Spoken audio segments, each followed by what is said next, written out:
Okay. Until me brand friend be Sam, no, me brand didn't go on or say, oh, a honor dear, and a dream of honor. Okay. Now me brand be Sam, some when I shall send them, I'm seeing the men court, now me medicine at the palm, oh, many some person here. And no castle, there be me come be a red one. That I know a shot at the palm is Sienna said that. Okay. And no castle, if I'm a quite bad one, it's me, giant court, no castle you not. Until one or 30 person. Into Brana and Jews Kebia, your Brana, no more finance documents. Or no Ghana Hana, no Aquentu. No Ghana. Okay. And see, my own child pictures ni Bia or Hassani Nasa, Mammy, I cannot say me. Now we name that. No Brana, it didn't come on. I said, now soon it didn't come on. There's no name brand and you didn't come. Now we name no. Okay. Into Adana could drink crying. That day now call another tune. Now call. There be my coy, made that home, not a chin. Okay, only one call. There be or do another airport on and or sign. Okay, but no wedding come also drew Lebanon. Why the baby shell, when the baby shell, no one way the sound common in Navy. It's now named your baby shell. Okay, 20 we drew Lebanon, nay, day. You do Lebanon, and you bear was swimming, you know, and a madame Nakacher airport one way then who dear now baby found. Natural Omubo needing chair, see if any Ali Jabba. Into no buy no castle record, not me passport or mojin to a buyer, and on Madame no castle record. Omoji, my passport, name passport or airport, or the Bay of Bar will be home. Okay. And I'll go in the or Pecadija, and I'm casting or inside or into Umbra. Into a buy no heading, or boom, dinner, Miss Sorrow, and I'm soon be answered, but you're only a friend Ali Jabba, no castle arm, no castle in the matter, no castle members sending for uncle. It's immediately a chico of you know. It will be able to mean you, and a madame catcher me say, gave back you of your a dear when it's you. The day when it's you, a G, or a gun any, or no, your day, or a subia. Your previous a subia. To no fear to be a ban or did you any bad Lebanon? Okay. And so sorry, I know the son able bonity, never catch and say a fin abanity, and so on the one over. And a madame said there be Yamina measure and if so bet me, I may be a to us, okay, and Rana Wumusa. Okay, men no crana, and me careful, I mind you excuse you to Uncle C. All right, okay, because time will live and I'm yare. Ah, it's not living in Kahun. I live in the same Kahun. Okay, and Sana, bet on manager, say Okoje up to 182, say be affecting me. And I saw 182 now, Okoji never affected Okoji free him for Doctor office bear. Your office. So I bet what claim me excuse you to start 282 days. Excuse you to the made free doctor no every day. I think I'm with me leave time no. If him about 6 days be. Okay. If him. Okay. And no problem what you know you fabricating your master no problem. The overcrat and so we have pain. Also take 181 days. And so I throw one calculation look 182 days. All right. 80 or do you no buy you know what happened? Or this are 182 excuse you to buy and then see. And I'm afraid HR benefit manager. Say the minimum free die appoint me no a born money. And all the year follow up a bar officer. 2012 November. November 14th. And no so baby until over to toy so on non car say untia. And I knew my name may be no so mean to us no may call rectify be our office. Okay. Medium into us. And no more yes say you trap picture. Your family in trap picture and family. No more policy for fraud. A renewal be mine. And I will try my family the coy. We try the coy and I buy almost by February 2013. A buyer means Sakayana. No, Dakra, Mikran, send me Sanko review about. And also, me policy no, me family, and I'll give me family in the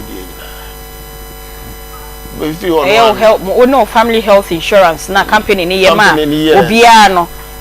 ma many veggie o de so shade. Okay. If you wanna make buy me gin na me demand I want ho. One family me bill. Me system me kase. When on sanke bill. Me sanke bill February. Enti anu ntin kwada me o ha fe February yan that time o je ade no March 20th 2013 oje no 2013 we the 1 month pepe me start for review 17th April, I think April. On kai date now there. Enti me kwa review na me tra na waji atum se me kwa ba. Me ko dun kran afi wa say frɛ me say. Ye penny director na nka say hwɛ me. Wa ba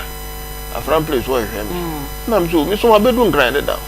Wo so chenchena bra. Na me so na say nka wo ho nka me mfa ne nchen wo nkran. Wo so no wo ha ntin. Me mra na me so yo mate. Nti me hwɛ mo hwɛ me wie a Friday na me si. Na me se me ba na e weekend o so me mra. Nti kwesiada me ba no no office na me beto no.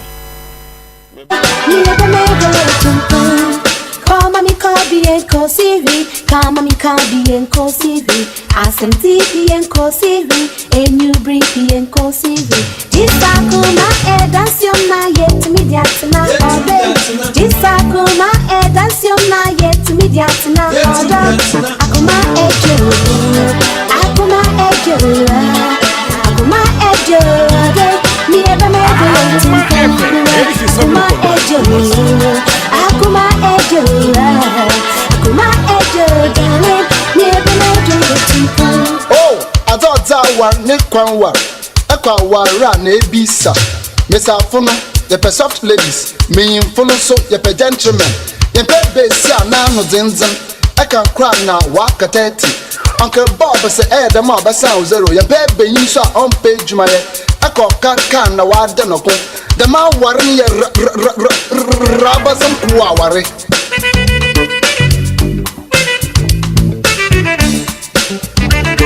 Akoma FM 87.9 was.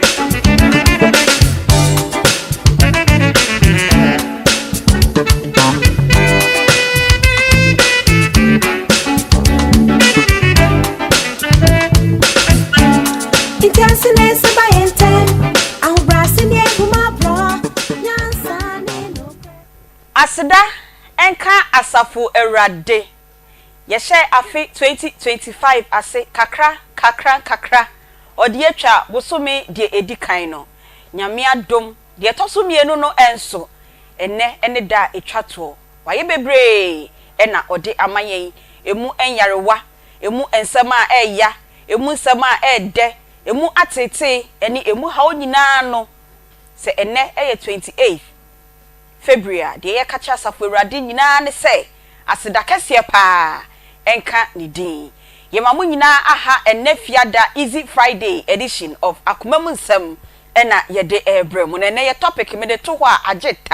ageta minim semenka ne ba ko ne bio semenfa sabi nto ache na makao enso panyi eye me producer nti o se Aunty Bea wo de enya hwe aya fa sabi ka ho na kasa asem we de ye ka ye nka sabi enso me ye panyimfo so na tie ye dwumadie nti aya fa sabi fatu achire sebe ya respect any dignity ebeba ho kakra baby a wo hwe ye baby a wo tie ye nyina se wa broche na ya no power ho ye ma good morning eye enwumre e wo ho ye ma good evening yenso a ewia abo na ye wa afternoon nu nso ye ma mu nyina good afternoon ene ye de enchia shronko kra e de ma information centers ahodo a e fa ye ndwumadie nyina monso adane damu radio eda Akoma 87.9 na mutie ye efiti se ahomachi ko Reverend Promise ebe hyasia ebe prim se John beba na Tony Best beba na news fo beba na yesu beba no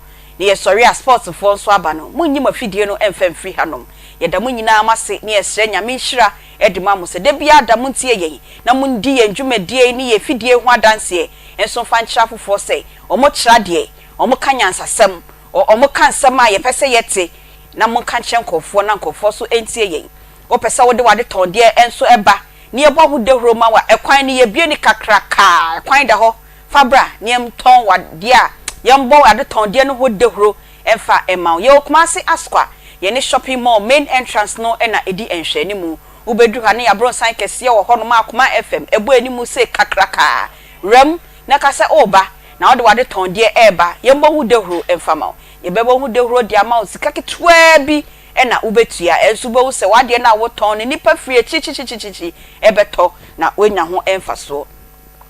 akoma mu nsem eye dwumadi a edwada ekopim afiade bia 1240 ekopim se no miensa bebo no ye de ebremu ye kan waresem wa ha ye kan mransem wa ha ye kan sasensem wa ha chese ebusuan tokwa nyina ye jeko ye wia ne esiesie na efia ye se jojojojojo ai sensuo nyunu no na adwo enti bebia wotie yen na bebia wo bia na wo so pese wo de wasemba na ye di ho enkomo edi ma wo no na wa trosa number we na wa frɛ yen 0530 507 849 0530 507 849 ofra ye producers ni be ni obedi nkomo ni apeda e di amaw na wo de WhatsApp number na ye di ho nkomo ni apɛ bebia ye di asɛm no pomasibre ebeto na asumdwe abefie aba ebusuemu na aba oman Ghana enenso ye de enkomo ebremu na enenkomo no me say se me de to ho no ma ebeje say ta na na rebe kwa me kwate crash so timi to bomb sa no see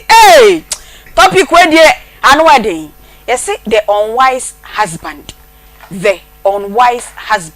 who is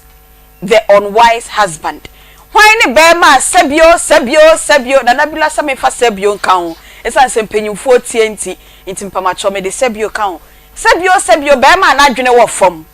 ana be ma obi ka na asem we gimi enti sa be ma no wo ba na wa sa be ma na so die be ene da wo so ena die nyama sa na be ma ne na nso die nyama sa na be ma ne ya se be ma na dwe e wo fom ye besia de eye ifitiase no ena wofo no entiti wo mama ne yie na be ma ne ba beji na be ma ne sabio na dwene wo fom ana sabio we gimi ye be hunu na wo tibi ho a wo ba no wo so de na wo sa wo yese be ya wo nyansa no wo di be wra wo kru ni tirim so wo di wra na be ya wo di be wra be ma ni tirim ama be ma no so abeye nyansafo Reverend Kwame Kwatin, renowned counselor or your sofo Baptist sofo mapa ono na fiade bia sa dom yen na conference bi fa no nko baabi na okumasi anko ade fiade bia easy Friday edition of Akoma mu nsem obekire yade ni esua de ni etufo ni esakire free adwem bone a edeti aware mu ehona megidi se sa bre ya sha se edi ni yedwuma die mistakes bi ana ma mo yesese masesa mistakes bi so ana mema so ye mo sesa ana masesa ena mo so afi na mo berum na mo tie no you are learning from some mistakes usun kora awarium eno ene ye botaye pa de biada ye de ne ba na obecheche yen na ansa na no menua ba era waje na konya era Aunty say adom na wo so yeso adom papa ho ye awurade adom yo papa ba nso ye manko ba bia mo ha ya yeso ye na na ye ni manko ba bia oh se no me hu tima so timi ka akwa ba e wo so oje so ye nia better papa ho ye o so wo chia wo pa me so wo simro si o Aunty Bea kwa no no do ra ha se o be do time ene papa pa cho ye chia o de ji sekrata na waso no so de wasom kese pa e de amai woni mama dru a ye be hwebadim ma bo ye chidom na enne ye futu sem no tumi foi Aunty Bea ene de matoa ma tumi ene futu obia ni ho a wo de be ba ma ya ene de to de ene wo tumi funa me so ene me hia futu open bokwa na se open gidigidi me peni fifi me peni fifi me peni fifi in between wa share the topic na e be discuss na fatu fifi mami fatu fifi mami dia ba mo agimi abamu yie na na se ento sabi na bi na bible mo Bible to serve you o simple you na wo ka ebu say be ma eye ekuna wagimi o nya I don't wise husband yes ekuna wagimi da bi o ka sa wagimi o fanati akwa no my examples of say be ekuna wagimi eto de tumefo ene me si tumefo na wakofa afi na asema ba ibasi ohena frewo we de ohena we de tumefo well afutuo de say akola tu panyifo panyisu tu akola fo Aunty Bea afutuo na de bebre mu na bi o because baby am person me difili ko wie baby no ni nyina ehia ni nyina ehia o say yes ewiase say o ya ade na o ya ade no ko wani ma na ade na bibia obstacles ana si akwan bi bemua eya me mane how bebre okay because nyame nyankopon enhyehyeye mu etoda e wo sesi okay sisa na se nyankopon anam so anhye ne ho animonyam a uhu se nyame oye nyame ha nti se wo ye ne saa no na bibi ebe bowura mu saa na se eye si akwan a eya susuma ne hawo okay wo ye nipa ubedi ya wo ye nipa meji saa de ni di se wo ye nipa how class nka na wo ye nipa yeah moja wo ye mu yes nti wo ye nipa de be hawo but eya susuma no enje wakoma ha susuma no entete yes susuma no nhye so susuma no enje wo bibia mo so ma attention ni nyina enko enya saade a ebetimi ya hadwen wo kwan baabi so na afen so krampo no se ewiase se nyankopon anhye wo yensi wo hene na ukofa henche ne hia ehya Aunty Bea na yentan sori nkotu yes aya twen yes na ade na nkasa nto wo na so eno sa na ya afebo agise wu agise wu ene betam wato atwena ansana ade na friwo ti Aunty Bea de ye namu aye ko banyina no sometimes ya na nyame nhyehyeye but any pa plan bi na ye sanse ye ni nyame wa apam nti no so mo plan a na jeta yes omo hyehyeye nyame nti no na adwiri obinya obone a menya ne bone okay fashion team so obinya obone a mempetu nya ne bone na mempetu ni nipa woni ni asem enya asem woni mapama woni nyankopon ewo enne me akasa ade bi atome na me ba no pa na me ka bibi kye nana okura no pa me ka bi kye but ewie ya du me no boye yi nyam hye bi nyam ya ade sa ya ye bo nyame so bo pa ene de oye obi ka na say oye living testimony enti nchi ya shronko nkoma me akasa me boss okay Mr. Tabek boss nyame shaw me da se papa nyame nka bi nkire no what ebeba say na mo ya yi ni te ma yi anti na ma me nya yi ene ka ka we ka ya obeya yi ono ye papa o sometimes ya na ya mama let ba ko na fa akoma ne ma Aunty Bea na make us say ya yi say ya yi na ka pon ya no but nyame na eboa mintia ya hwe se beji atumu dia Mr. mintia se ma adwen versus sadia just say raka ya adwa adwa just say hega kabi mami si hega kabi mama sere me say ne muntu mefu ye tu ye nyina ya hofo ti efutu no Fatina me papa de ma me ne mempe o okay Fatina mempe okay akofa pege no susu kra ansa anya me de okay ti de hega nti yana na ye fama wandie okay me gituma bawo an yes me fro abawa hega abawa hega me say ne eran tumefu e wo bible mo na wo hega wo bible we hega debi okay so no de okay ti alawa ko ti asewu ene ye tu ye ho fa sana mama mo 2 seconds bi na the unwise husband sabio ekunu jimifo ne hon komo ne nde ye beboy tu ye fo ene ye koye ni Aunty Bea mesi ihwinhwima de bia ekoso de bia no mu be se owe efo nsa aya na wahwe wodie no me hye de bisa abrewa bi nwra ase chese afi no wachi mo se obomofo ne na munwura mu a na okoto aboafo anasa adre na obebo ne tu a onsa adre ne nsa ye 5 se yen idea bohunu opagya ne nsa okay o se hwemensem etise wodie tu bo metuo de me kofie se me yenam kwowe a obi so bebo otuo ne bi ne se o hwe owe efo nsa na wahwe wodie efo ne nsa etise nipa edi pepepepepepe Aunty Bea de ba kwa ni nim se me sei boni bi ayeye no asase su ye benya ho aketua e wa asase su no doubt aketua no wo e wo ho no fancy nyame okay na dia na eye hu ni se me se ewe wo ho so owro no ho se den kra na owro no ho aye kese keke enye se owro no ho no asesa ne suban owro no ho a ne kese e na o expand ka no be kawo ti woni pe bi wasa no mote but woni pa na wote sa no hweye na one day abo bi so betumi aka wo okay me de pagi akan ya wode wo de abetwam so ro no a oda so aye wo no e na me kan si so se kusie wo se obedane ahwe a medua no e poma no to ene ne de mu bube na obi o yesi obu be so ububa obi so tebe ene ye be koye topic ne so papa atena se dada na me mama sima kakra bi so papa onya gina konwa na mu nyamre ni bi na mu abeka 1,000 ai mo say the unwise husband producer some fa 7 to echi bi den ka me fa 7 to echi but say penyimfo tie ye penyimfo hwe ye nti sebio ekuna na dwen wo fom wajimi kanisa ekuna sebio wajimi enu asem ne de ye beki na reverend kwa me kwate ampa na ye de topic yi ma no o si mo ba me ya hwemi wo krom ha wo me ya hwemi krom ha enne na papa ko enti onu ampa akra o si ye be hwe ni de topic ni mu odu nti e ka se ekuna na menka ba ko na dwen wo fom a ewura kakra bi o ti ase ese na se mo de to me bisa se ba ko de na se menka nya kura dem short 2 page no o se de ma menka nti de menka nti ye fa we ya ayiti bonko so de ye moye ni nchiro ana okuna pasia enti no mpacho ma dwen che kakra bi na papa meji na ko nyi ya se mo want bi ebi wo ho yes bi wo ho wona ko fa topic we bai no bia wo uba ko fa sama na beda that's wo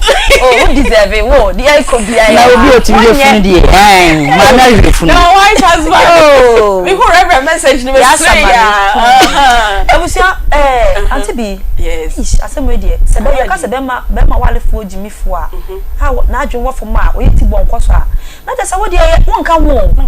wo wu kuram se nka no mfa so wo no so chen se wo ti ase na be ma ware fo a wo ti aware ase na we jimi say nti no sa na yiri no so nyanyansa pa o se yes minim se yana sa no nyame omoti awale na sna na jimi ne ba ya na so de firifie na be maybe sir reverend because em say so omoti ase na ba de nyankopon ajoba ni nyansa ni nyansa ni na de aba no nti so ba na really wa maybe sir reverend come kwat say e no na ya na omoti awale sna na jimi ne ba ya na so de ma mi fie na ba mi fie na mpa abofo na ntete omma mema ni bi yie na jimi ni be sa eni aduro nana bilaka eni aduro ene je se ne ye reverend na ne sa na ye benda je se oba ni je awale no so na jimi na eburo so a se jimi muro so no ye emuro so ho da kudu amun twiti panyimu jimi fo eno de ebe ye general enye kunu nya yere panyimu because panyimu jimi fo no kre se panyimu jimi fo abusu ma abre pa medasi panyimu ye jimi fo no ye leader o bre papa oh yes it's true Aunty Bea who be that oh me who be that yes meaning the bressam yes I see meaning medasi to the ultimate capture reverend me to adwa kakra bi na reverend kwa me Aunty Bea se ni papa ya nyense waboso me nkono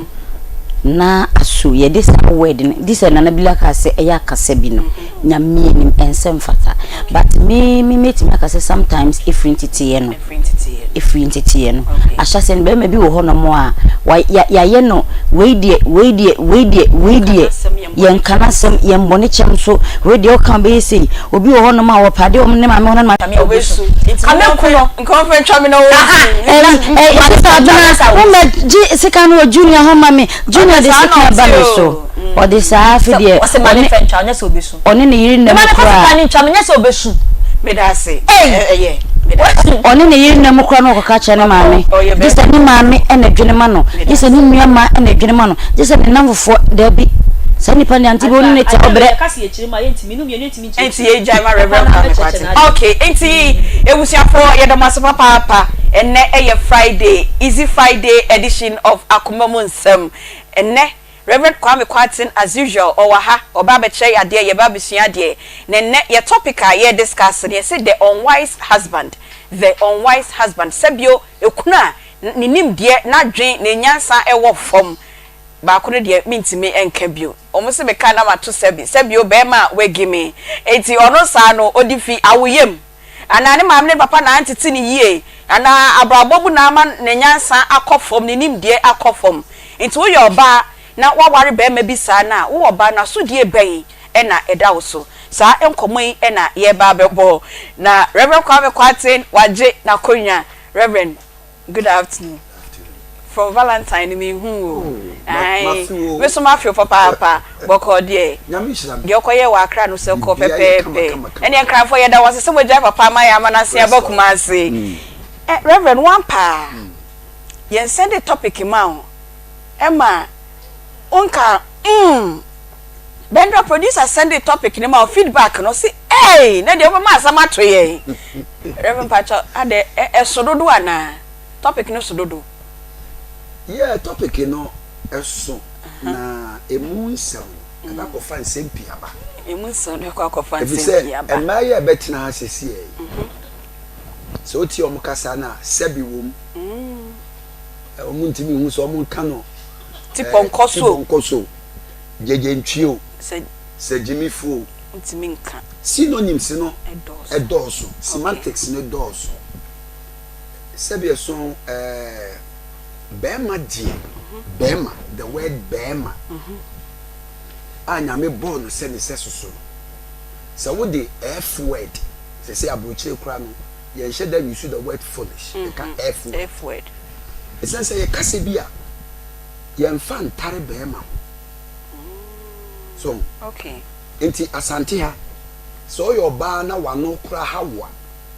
ukunu ba okura no ntimi bema kwasia you can't say that because kwasia dey only tare bema ho a sabi so na de na to form kra so but bema bi wo ho a otimi ye kwasia de so bema timi ye ejinisem bema timi toto no ho ase na mama ka sempeto okay oba bi efe na Abigail emekufo pepe na se oh my goodness na wo dia to no so oba nyansafo Abigail oba nyansafo e de na ma ne ye nyansafo niku efe ni neighbor na ye nimu dawo ye nimu dase neighbor no asechire ni jimifo oh kopim se neighbor ni David enya encounter bi ye nim story no timi nkomu deep na adia eyemi hupa ma yesa chirechire we was so many places in the world na Abigail so the ban ne ye wi asime because Bible no can also contextualize e the ba enase Abigail no ni jimi fo na ware neighbor uti asem ni ya David Abigail confront with David no say David na obeto neighbor so we yeah enam de oye yes ena nkoda ni bi yi na so tre say mama papa ya de bi a anjo obewu nti Abigail gada niema bi na okohia David no say oh en ha ho ewo mi kunu so nim ni din na nim ni din ase kira enka wo ha ho mi kunu ya fa ni neighbor wagimi oh wo ya kwasia oh but na David di ma yan Abigail woni be ma be netie woni be ma be na ware ye okay o ware jimi fo okay but ye ma neighbor ni jimi no ni yen hye den wo ni se o wodo o wuska okay but typically no wajimi ene sika na betena ni jimi no so sembi emodin ba etiefo mfanche ni enko yini me mashada in the last 7 years must study all the married couples in the Bible okay married couples e wo Bible mu nyina mesua wo mu hu nsem awie na nyankopon ana aware me yiri Lydia ne ho me yiri ho fe pa wo na obu otimi ka se na kwa me ne ho yiri ni okay nyame all pair eyire no me ho yiri no okay because said ya me yiri tie no se wo ye ba me bi na ye wadwen se wo beje me yiri afiri me nsem a wo ntimi nwa no okay me ntimi nware Aunty Bea ade nipa emema enema yenim wo wiase no ene se aware pairing me ka pairing na mama ma funny example me be ka sem bi o me be ka sem bi hwe Solomon no opema ena oba bi nso o Bible mu ne afre no na Hosea yere ono so no opema enti se Solomon ware saa wo ba yi a ka fi se fie be dey Andrew mai enti obi yire nyo obi yire wo bi kunu nyo obi kunu okay Aunty Bea tie no ho ofe ba eni se me su da ye da se e wo se me pewo eni se Aunty Bea su da ye da ko se wo se me peso fo kwa aten okay but enfumsu aya na ye ni se ye fi se oba bia wo hye dross bia mema ya dwenu no de man kwase asem ebe mu no amni jimi ebe mu ne se emema dwen ye yen se oba bia wo hye dross bia woni ne da eyeyi ba bema bi ntimi ni oba bi da ewu on the spot yes kwase asem le bi no bema bi timi ni oba bi da no wabo fom hwe Samson so no nim se Delilah be yi ni sakora kagro ni ni jini nyina ojaye edebi aseman be kan nyam ho abotre yo edebi me ni mama me wife ya TV ho na osofo bi a na sori ba bi di na ba TV so ne nada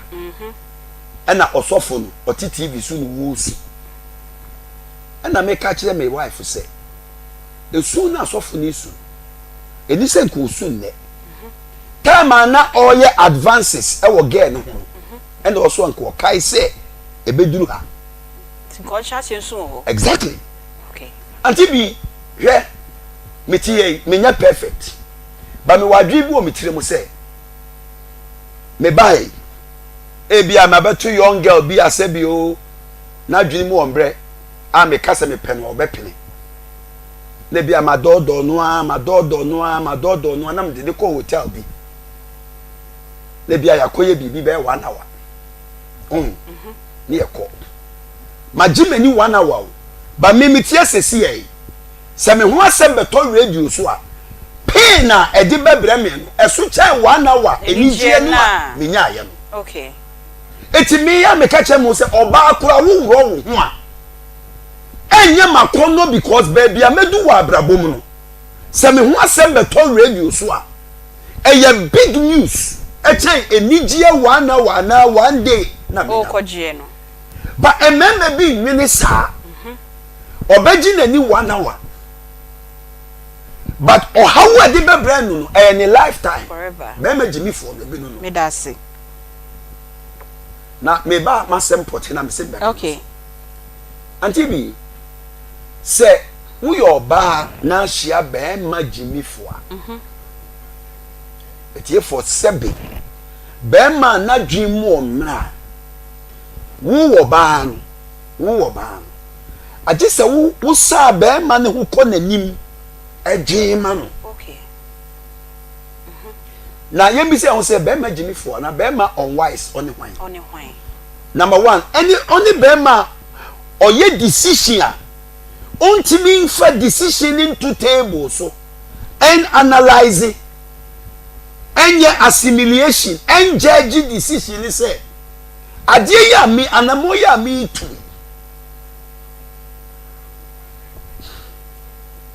be mebi one ne yire etie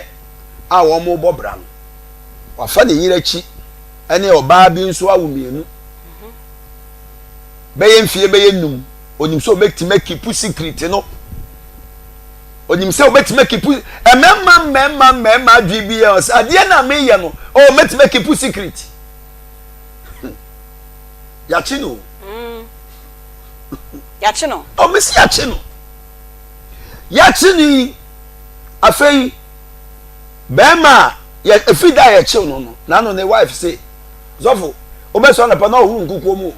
na mso nim de ncho eza baba fom yachino yachini wie no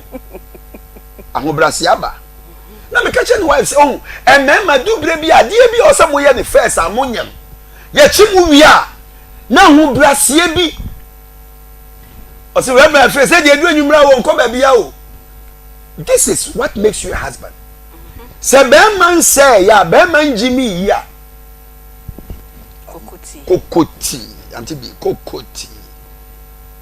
ya chini wi a no nya ho brase ya chini wi a bonsa fe na yire to ko tumi menya bibi ma ku a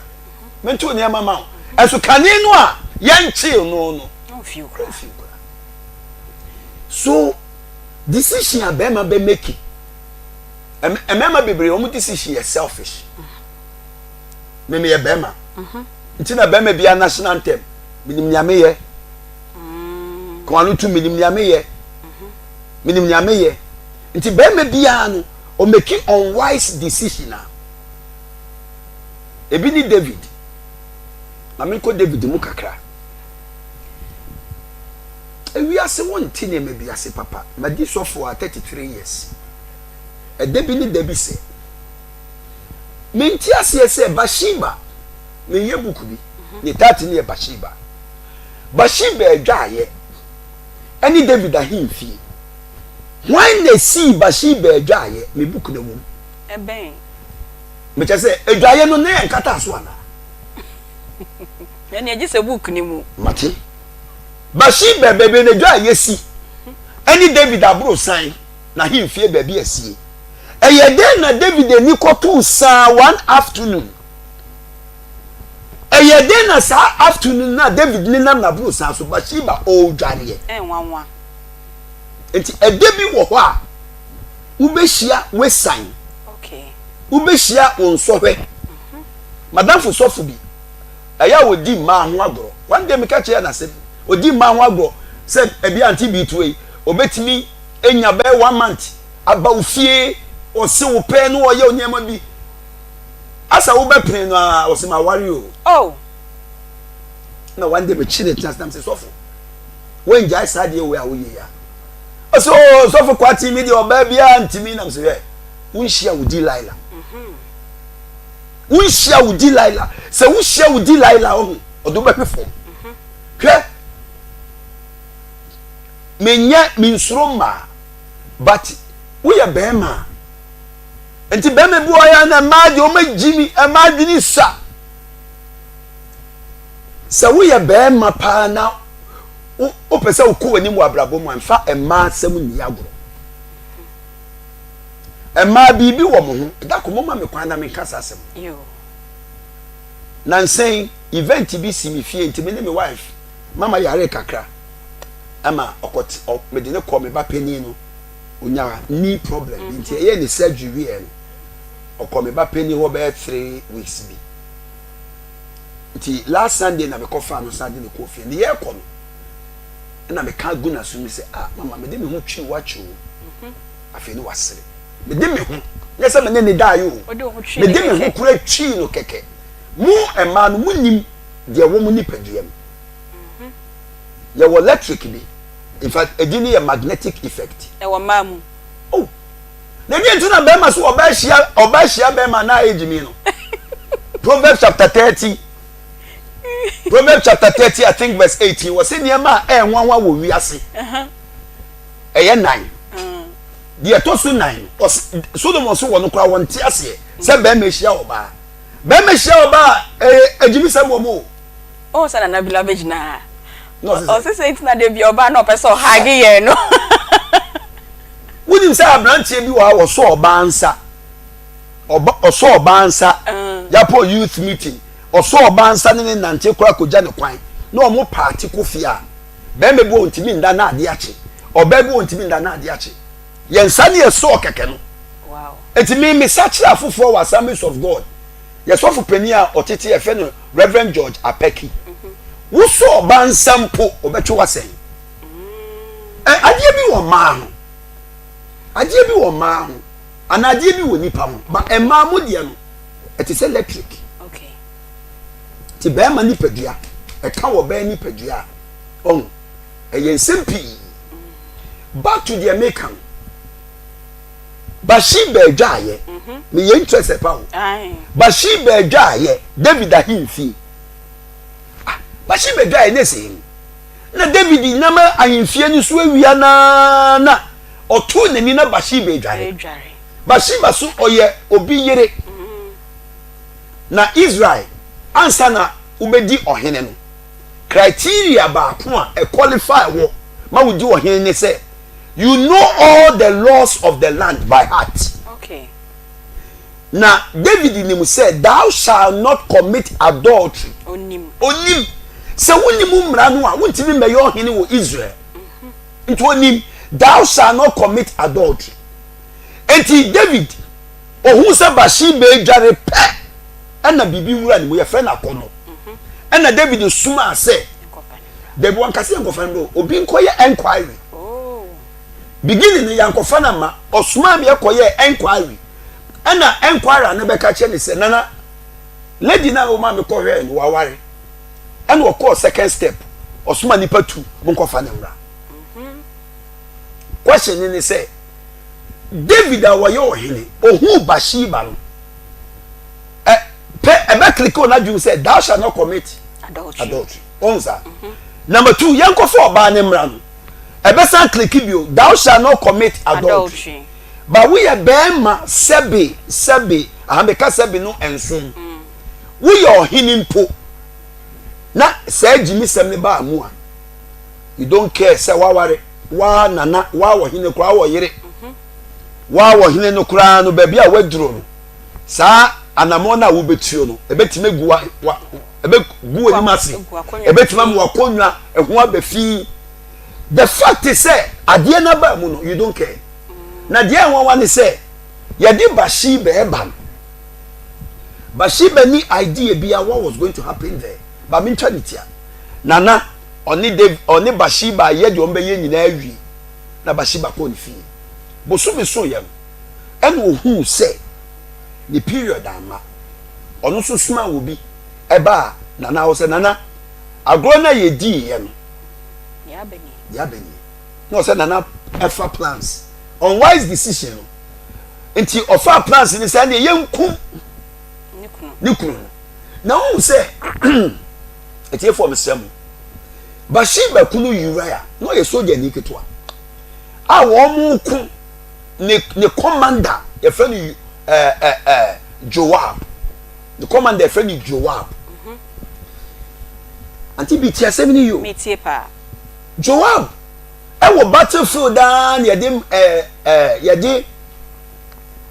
information brand message brand say Oma Uriah embrafi Joab bagi adwin bi say so obi wo battlefield aso ye tim be frɛ no e ma ni kofi esan say Joab wo battlefield nti onya the full picture let ade enti Uriah ba fie no ena nana ese onko fie na one ne yire nkoda question ni say efitititi ya Uriah eware Bathsheba nana efrem say ya no yire na ena Uriah so ya innocent a onyim hwinti no oba akura no wankoda dem otena efie no ne dan nim saa na de echiye because na dwe ni say Israel apomada kasi akono mitimi mafie ne meyire meda na bibia akoso nana ne Bathsheba okay Bathsheba so entima nka nkyere ni kunu Uriah say papa wonni fie no nana freme akwa yemfie ayemsei ena hye nana ene Bathsheba entem enti obi na koka kire nana say nana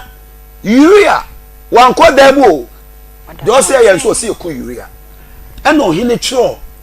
Uriah ono ane death warrant no di share nsem nti Uriah nso ahanu kuredie bia odi ya ni say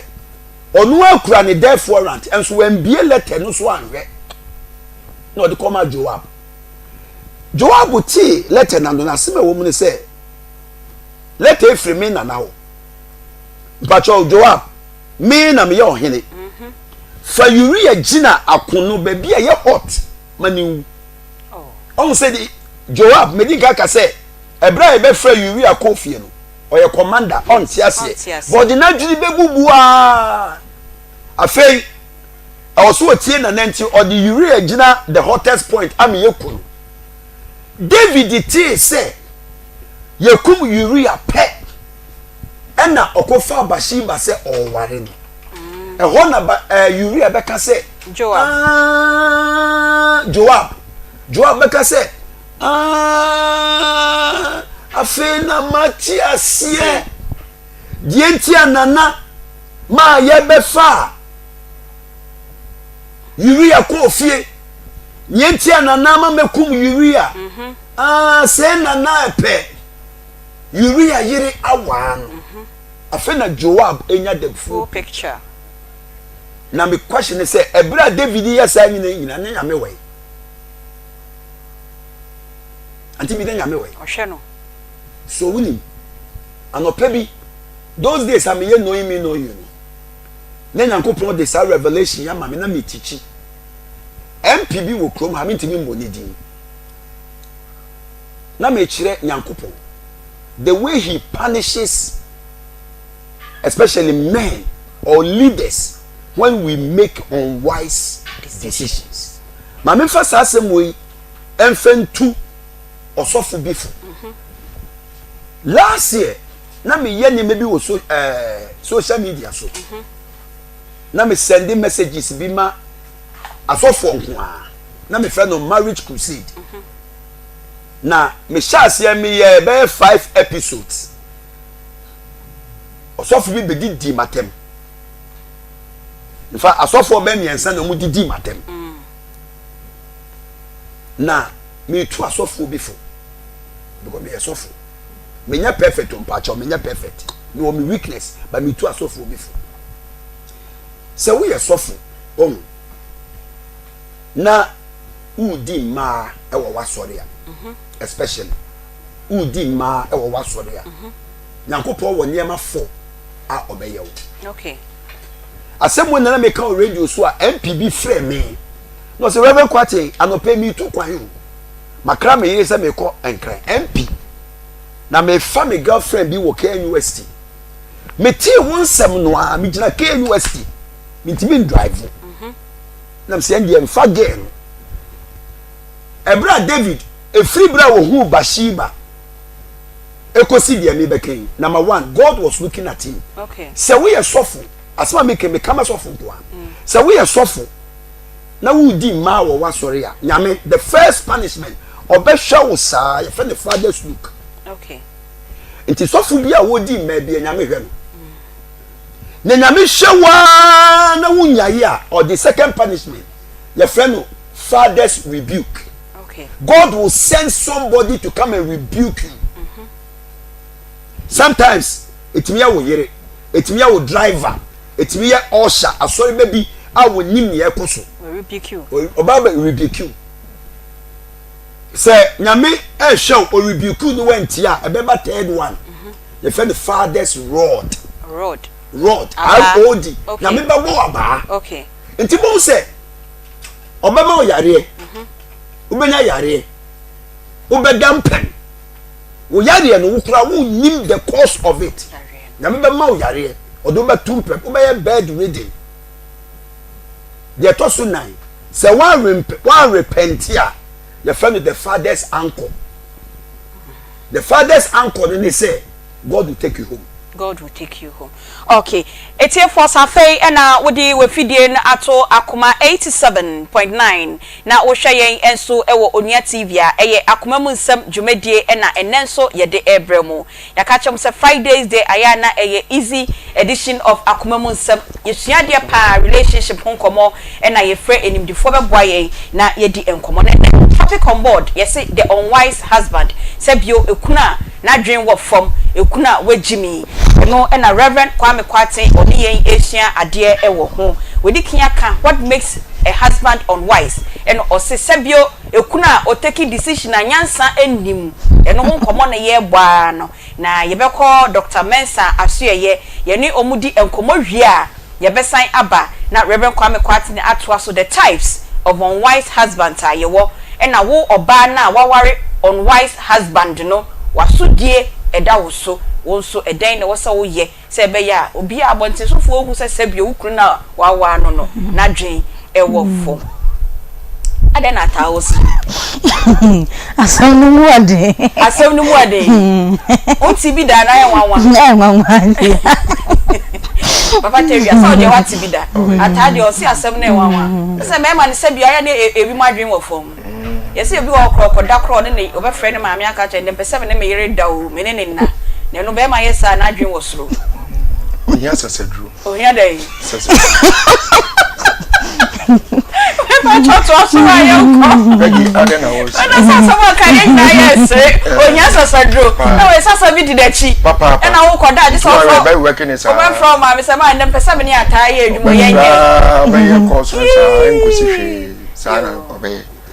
Yo, young chatty for my Josu. Aunty Bea, yes, our programs were not mammy want to me. Oh, yes, Yamin soon shall. Amen. Showers. Minquanum new. Aye, Yamin shall partner. The American answer, Koswana, Koso. Amen.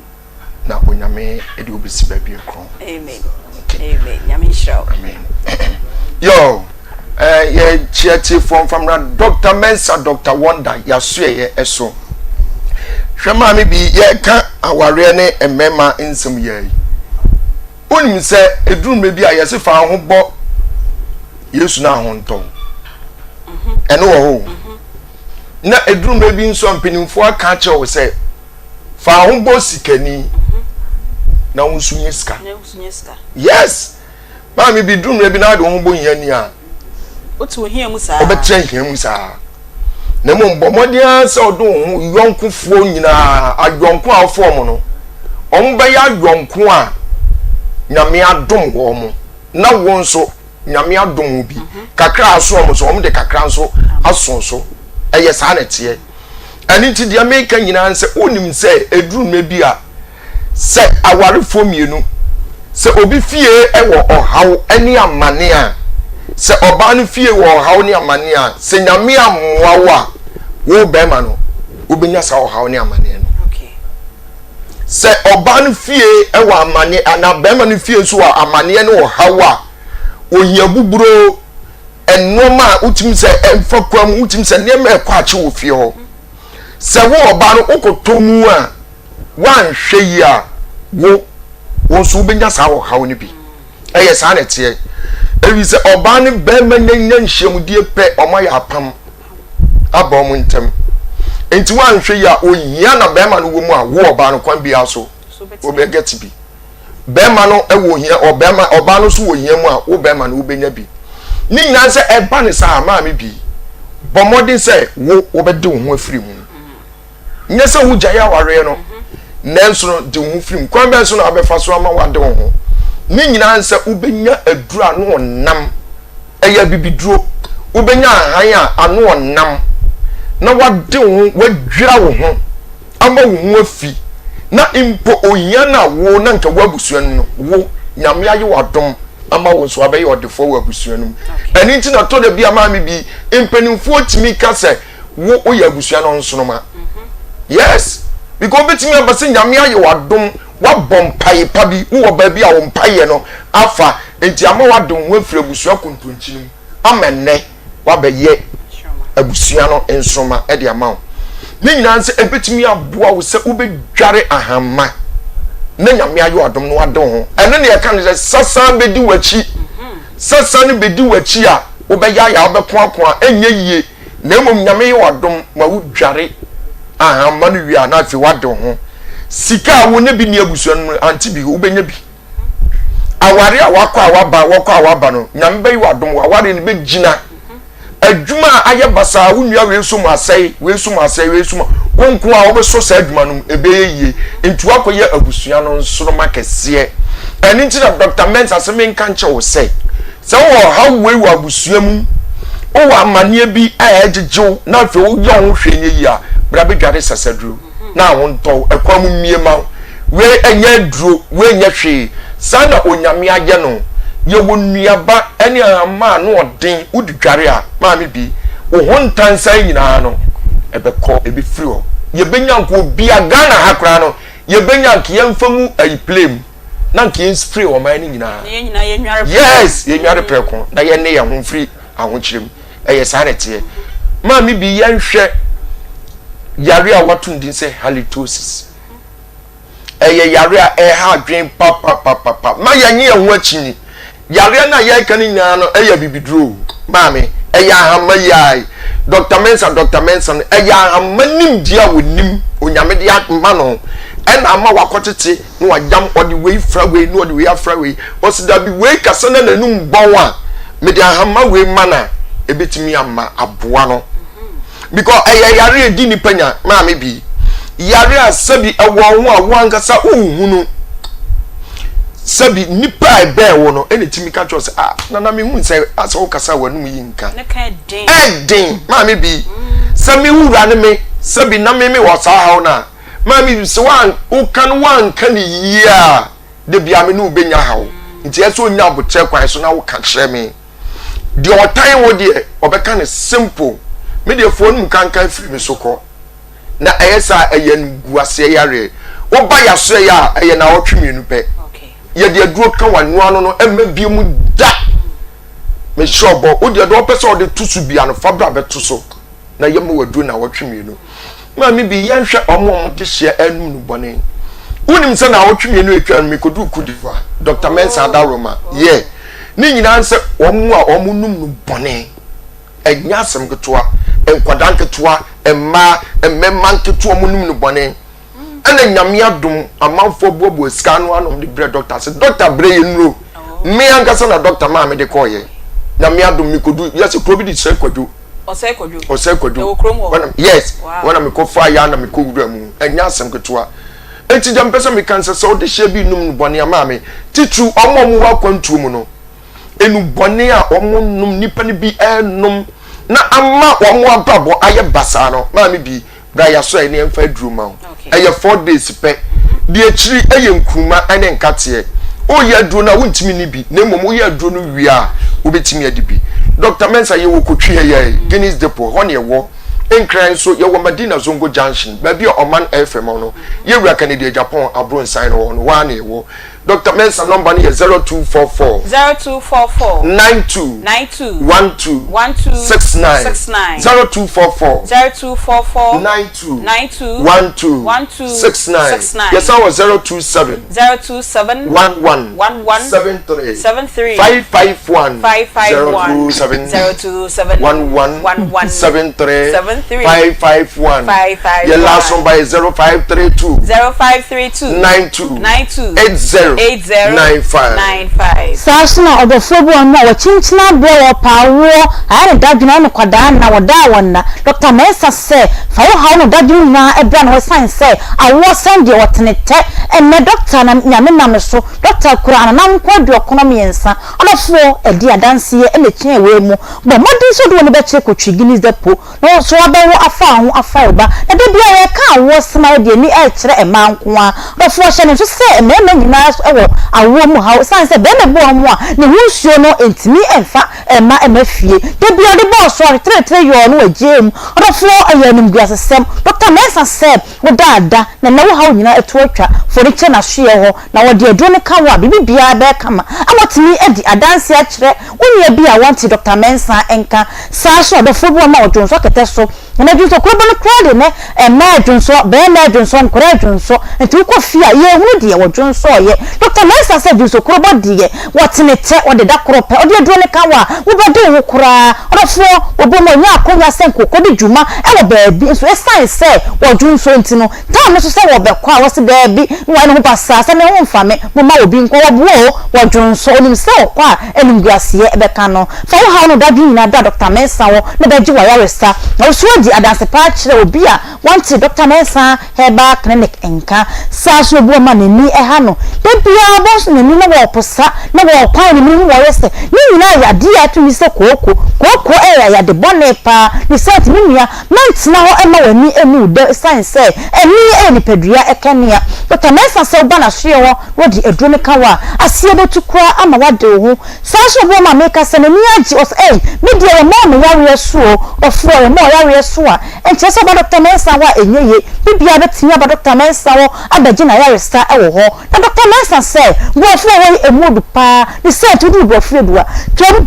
ebra kotwi de katwi e kire no odofo ompo na apade sa so wo enkran Madina Zongo Junction e wa Canada Japan bo san so Dr. Mensa Herbal Clinic obia ebe kire mo kwaje wa yaresa e wo e no bia se Dr. Mensa odofo e di adanse na so di bra so Dr. Mensa re e san se banchi enya eja e na kire doctor number sin 0244 0244 92 92 12 12 69 69 0244 0244 92 92 12 12 69 69 yeah was 027 027 11 11 73 73 551 551 027 027 11 11 73 73 551 551 the chato 0532 0532 92 92 80 80 95 95 Mami bi unmi say edrum me bia ho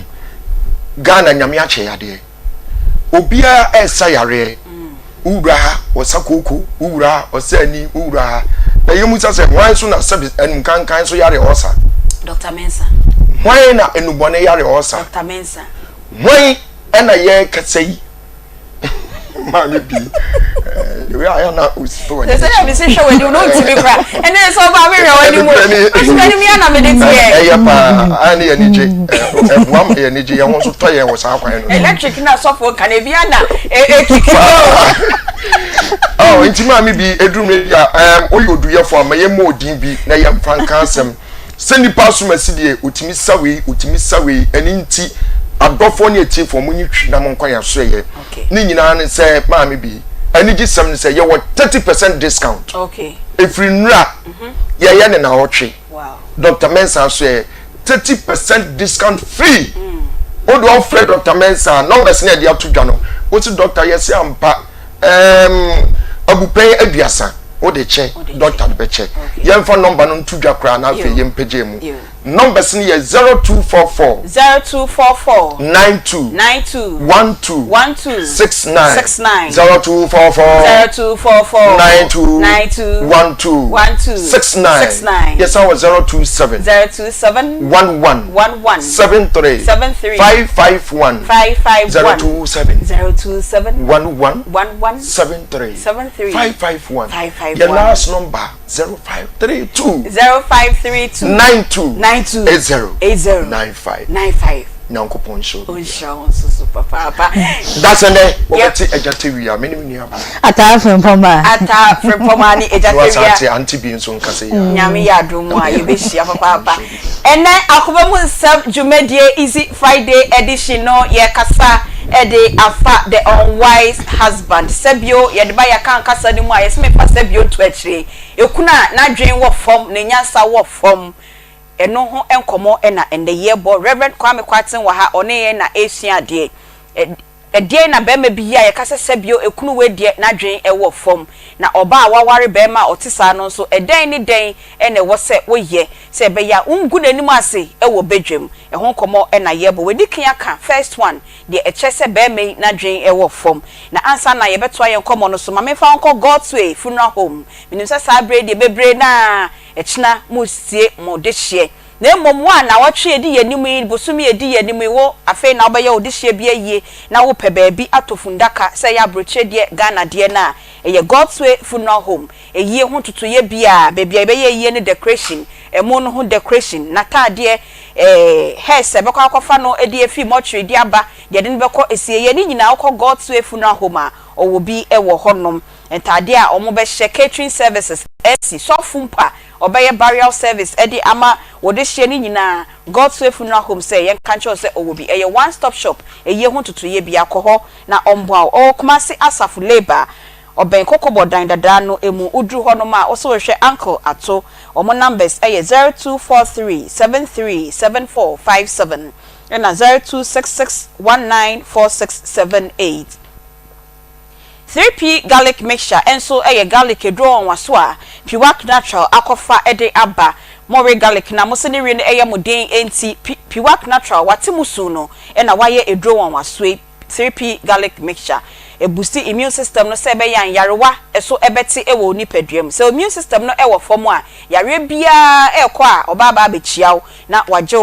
waje watena ho o blood pressure na ewo subebre ape 3P garlic mixture ni bi na enom sanso na wo dwonso na wote yaw ana wo dwonso na ema per 3p garlic mixture eboa ni pedua no ewa akwaniasa bebre ti ne na garlic eboa yen pepe bi ewa pharmacy chemical herbal shops nyina obenya bi ewo ho ato piwak natural se yen kancho se nedro no ewo to a ebomu etoa no eye kokko garlic na edatoa no ho enso eye kokko frɛ no ewo 0248928824 0248928824 grow fine herbal tonic enso ye mujadro stronko a ye di koko na ede aye Dr. Grow fine see en kancho say e ma no momenses no e ma ye all types of menstrual disorders no grow fine ni bi na obedi adanse wonsa ye otitriti onan ye otitriti wonu mu ato untimi enna obeda be sorry na honam nyina ayo memremre te se de se bi wo ko na mu no oni obi kodi ako a kope grow fine herbal tonic ni bi na enom obenya bi wo pharmacy chemical herbal shops nyina obenya bi ewo ho for doctor ewo 0244596532 0244596532 kope bi na enom na ebeboa papa yetwa yenkomo no so reverend waka first one you take decisions are ehu ensusanso bebre edebe biom na yebeme hu se sa be me ya mawani na dream wo form ne nyansa wo form oye unwise Aunty Bea me da say de ntia ewi abre meka David ohini David ne neighbor ehwo asem no isi meni ha se me be kire se bi ni nyansa dodo na se ma ben dodo anama no na atie but the person me can say me sha se me say be ma die the word unwise and a foolish and a fool stupid enye kasa ye tar be ma okay so that oba kura wo ware be ma na ne be ma ti no ye wade a ya the word kwasia ultimate country be ma because so ka che be ma so ye kwasia na de na to fo nanso ye hwe ohini David abrabom ani neighbor asetene mu a tro no ka ni pen se omo ye nkwasia sem okay nkwasia sem ni bi ni se ye take unwise decision kwasa sem ni bi ni se ye make acquaintances bia se me mpesa me kire se be ma die na me ka so fu bi oba ti ni so awonfu so awoni na sori ba ka she mu a fe oti TV so na osu na mansan hwe no so enti se be ma make unwise decision and why stupid why fool why kwasa okay na emme bi ni mmema sa netie emme bi ni emmema sa netie but be many bi wo ho asabi wasua de enti adesua na betena ne kwasa asem so okay be me bi wo ho a owo sika ti sika no abetena ne kwasa asem a odie so be me bi wo ho a efia wo film the background na ya sha se na ma na kan yes omu bisa se ye de wo no obusuan ana osuan me die ma disue mu ni masofu die mu no me nka se ye de wo no okay but ye na ma sitile mu yai enyeme bi a emmemme bi no mu ye no in fact wo ye ni kunu ana wo ye ne yire na hwe ade na ukunu na ye na o se utimi ka kire ne prince Kofi wo ye nkwase ade o se o ka kire no because o hwe nanim a na ye wo se kasa be sense ni ka di ni nti untimi nka but emme bi ni mmemme bi saati ebi ni Abigail ano ni neighbor asabi Abigail na bie na no e ka che David se na wo na ho sai de me kunu ye fa ni neighbor ni di no e che so ye kwasea o ye nkwasea de ni di ni no honam se so na se me ka se me ko sansem we mu a e be kwa konya ni nsem bebre okay ebi ni se edie na be ma oba atena be ma kwasea ho okay so edie na be ma wo ba atena be ma wo sabi wagimi be ma wo ye kwasea be ma wo ye nkwasea de Aunty Bea mama kan se me che se wuku on share dan yin anim so o ware mi yin ana o ware mi ensa na sometimes ubehu se be ma bi wo wa se wo hwe ne yiro gina ho ne yiro gina ho ubisa ma sori ba bi ya metaka cho makani nsori ahudu bebre se kwa me kwa tete we se wonni meyire eda wo beti se yesi Reverend Kwame Kwati afa ne yire chi no oso wo di madness esusume edambo edam okay me ye nipa bi a nyame adom me se eniema nje me nsem asabamu okay me lifetime ade nyame di adom me a me da na se pa ne se me life ma hihye it is a me we invite him wa sorry na unya time conscious na me yenyu unya problem because sometimes in a day I can preach for 5 times me ko different e bi kwa me kasa wo bank bi 1 hour e bi kwa me ne institution bi wo conference bi me kasa bi at 2 o'clock e bi a me fi wa o se me ko ba bi on sa Aunty Bea e wiase ayete no on se enipa 1 to 2 abrabo yi a utimi ye nkwase asem okay Abigail emekuofu nyina afre no obenyansafo watena be ma se bi o neba ho an finhia bebre ya na madwe ya me se esense neba wo sikanti ma mentira ne ho sa na de besi ba woni eda no oni David hia ye no oni David nkomo nyina awie na Abigail be ka kire David se me Abigail minim se da ache wu obeye ohene na wudi hini a ya kai wow enti eventually David be worry Abigail ti David am ka kire mekuofo se sa connection no ama David dey worry Abigail no Abigail na ye David pa in reality no wan say Abigail pe o Debbie ya Abigail na boss a kwan no to wo adentia because what is said me sa be man ho or opportunity free no to move out okay but the Abigail here one say or train my be man ni wi ansana it dey no me can say me wa e ma bi tia e ma bi ho a they wish them dead and there I'm telling you nyanka wuna me ho ntome because of their society bekenti ote ho because of their nema be dream to ote ho but and maybe tina me ka se be ma de se won share danyi wanim se me ware mienu second wife third wife Ghana mrama kwan ma wutumi ko mienu miensa no na emom wonya wadwen sa ewoman wakọ wu baabi wo yira woni ne tie nso wuntimi be breaking news ni nkyerese akua me ni obaabi awo na wo hwe de ye kura sa awo ne ba ya eye nkwasasem na akodi ye on wise husband maami bi me hu na cheyi maami bi ne hu ofe no ye djuma customs mashada na mabo adwuma oba na ne hu ofe oya me wife type ni bi mo type ni bi oba hu ofa na ne hu ofo mami betina manim so for kwati so be hwe be me bi a sorry o be hwe oba bi a me kunu ni ni ko out ya Aunty Bea oba ne one otonso kodua ye ni kunu ne twempna no otonso kodua wow na hwe wo ba wo gina ho wo se reverend de nti adu bre bi a ya na ye asofo no ensem bo a ye say spiritual me tanya spiritual hwe wo adam hu ma me no why je wonsem na ni kunu tumi ka jense wanim sa ponche ne ye fefefe no nim sa ponche na hwe so kodua ni nu a me ka so to so kodua e boni me ka sa e asem na e edu bre bi na hu be me bi yire na hye ne mpena tum se be ma wachimi no bi sa ho se na kwa we die na ha se bia na oba no ho efe bato mu ade oba no ho efe so onye na sede as a wife it could be na me ka sa ncho Aunty Bea papa Aunty Bea papa e ma mo japade na nyame de bo mo o de bi sa doctor bia anatomically eyepe oh okay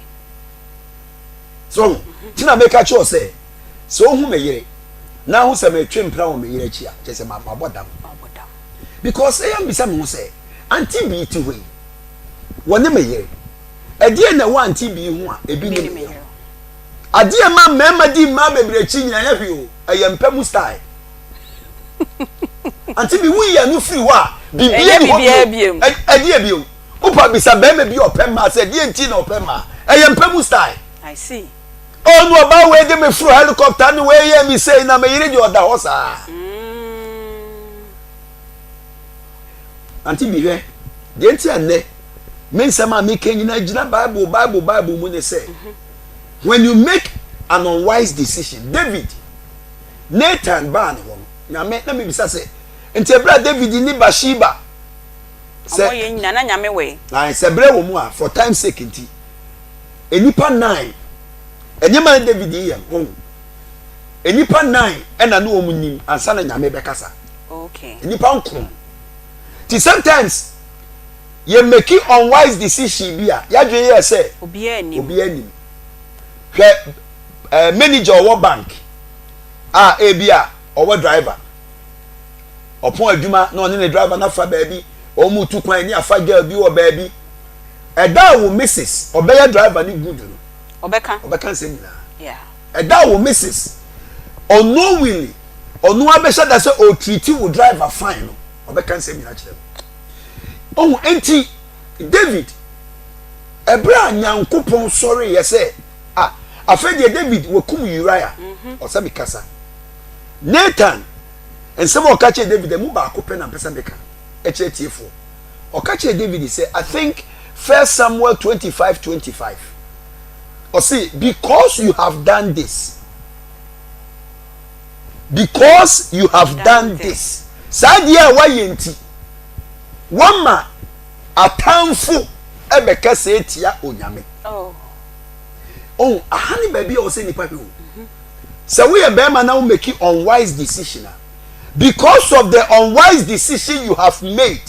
see what has happened into your life okay unwise acquaintances bi a wo ye edubre bi a be ma bi wa wonim say sa adamfo we na wari ya nkoso nyina e ya adamfo we anso no odinachi because onya bibi free ho be ma bi wa wonim say afekubo kakre bi a wafa to no so no na ese ni fi so enti unwise decision ni bi ni say wo yiri anya medina ma wo no a wudi nkwala bi echi na no meka ha be me bi wa ne ma pe tan ne ma pe oje ahiafo oje ayarefo mi kunu de onsemo oje ahiafo oje ayarefo mi kunu de onsemo be me bi wo ha so long as a sha draws mu say ye de de mpese me ka bio edi kire etiefo ne say so we your ba na wote unwise husband kwa sua Abigail suban sa oba na o chiro mu no sua ni suban ade sunku bi wo Abigail ho ade sunku a wo Abigail ho ne say be ma oye unwise woni ne tia me pacho menji na chinye wo niema bi ho enji na chinye okay chese enji na chinye eniema bi a wo betimi aya aboa no so wo ye okay papa si hono so bie mame se oba woni ukunu na dwe wo form ete no en tiny ne argument okay ebro bebem obeta obebu animutia okay also utimi establish say oye unwise okay wo oba no otino establish that mikunu no na dwe wo form okay aha ne bebi se ho say adwena wo form ne ye de wo no ana so osua so adwini chonu mpa ka say ye renew no okay be ma bi wo ho a sebe me sebe kana ho brasim ofi se ba bi ogina no aye okay ma no na de hu e wo na de sua me ye research kakra no se ukunu ye unwise na sika wo fi a ade bi a ye di nyansa ye opeso di sika na ye ni sika no adwen ma no ma me more example ye ko PTA meeting bi ana school no I think say one of my girls omobeko omkoye say wasi BEC ana school penifo ne frɛ yɛn na omudi sika sem bi tu yɛn but wo hwɛ majority of parents na omo pese omo ka sika sem no na yeah, omu beat it down kakra. There was this particular man. I'm saying school in Ponyan Kasi Kasem. Oh, sorry, Yape. Sesika na mpesa mo gie. Monke sika ni ntamien sorry. Yentua ne enko. Monke, je say, nkomo aye die ni enjai bibia ni yembe landi sika no ne enko. Adentra. Oska. So who are unwise man? Na owiska. Odiska kata bibia so. Ekwame no fa so yesa. So who engage no nkomo mu a obehu ni weakness. Okay. Okay. Into disika. Abigail oye na dwi so okobisa neighbor say na David ba ha yeso wa your papa yeso wa you say and na oba obebi say aduane kakra bi and na wudidi na tem ko ba bro ko ba butu free me so ba Abigail ofani ku na chikakra and na niema David bebi say no okoye de ko present na nkwala ne ba na mini hawo sabre pon David nyahene nkwala ne ba na mini ha echese na mi wo ha the situation would have been different. Okay. Oh, asma ade no. Yes. Se na mi wo ha mi nyansafo yi se na mi wo ha in other words no be man no so nko so operating with wisdom. Na operating with foolishness. It is se na mi wo ha. Etiefo nkan 1 Samuel chapter 25. Se na mi wo ha nkwada ne beton me a anka sabre ya nka obe take vengeance on my husband in Kem Manisa. Enti oba bia mesramu no word of caution and kan kire wukulu da se oye kwasia. Okay. Yemfa kwasia nta be ma. Abra wa wonim sese bi omi kuni. Ai. Na dwe wo fom. En kan kire no. En kan kire no. Emfa wa actions en kan. Emfa wa actions en kan kire no. Okay. Nemo wuhu ni ni yo na oye no a.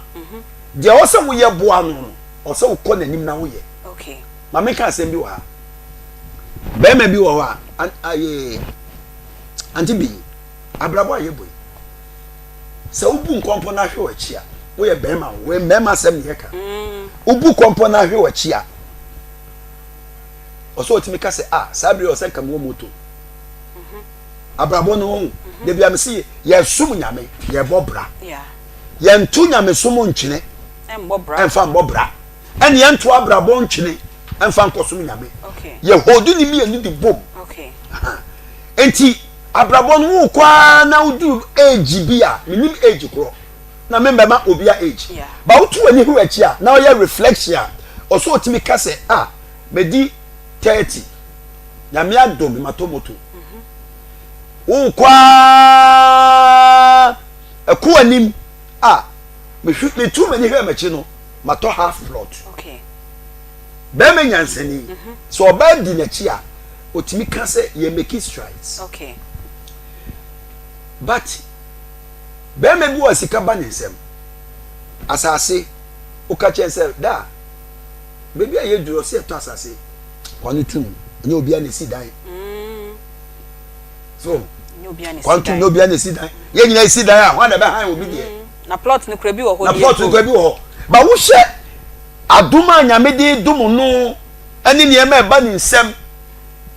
on se nka sabre ye so wo plot no wo wa no wate ukru ni gani ukru ni gani ukru onu munsa ukru wa buru da ha enti wo hye abrabo no a nipa na ane ne nam no obetima ye nyansade but wo twi so wo gini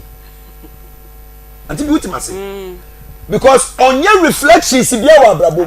ti wo so oba bi wo wa woni be ma tie no wo hunu se no be ma we mi di na chi a me se be sifo ti mo so yo ba ana ne ne makoyi a no ato na sase. Okay. Okay. Eti ye wo mema bi wo wa oba ti mi to asase esi du baabi no aka che bragofi ena be se okojam baabi no de ne kwa no mo ni na baabi a na oseme ko kire wane bragofi ye tie nyina na no be 5 years ago me ka se ento asase na wan mu ame no asase bi amakoto ni oba na ka kire. Wow. Ade na o ka kire wo be ma no wadwe wo fom. Wadwe wo fom. So that's it. Because when you are bawari no, kamu kamu tira bomu a. And kamu akomo nim chese. Okay. Wo be ma na o se udi oba na nim ye niam bi bati. esan say wo priorities e wa brabom enema wodi usika ye enema wodi wadwene ye enema wodi wabrabo ye no many page wachi nkonkan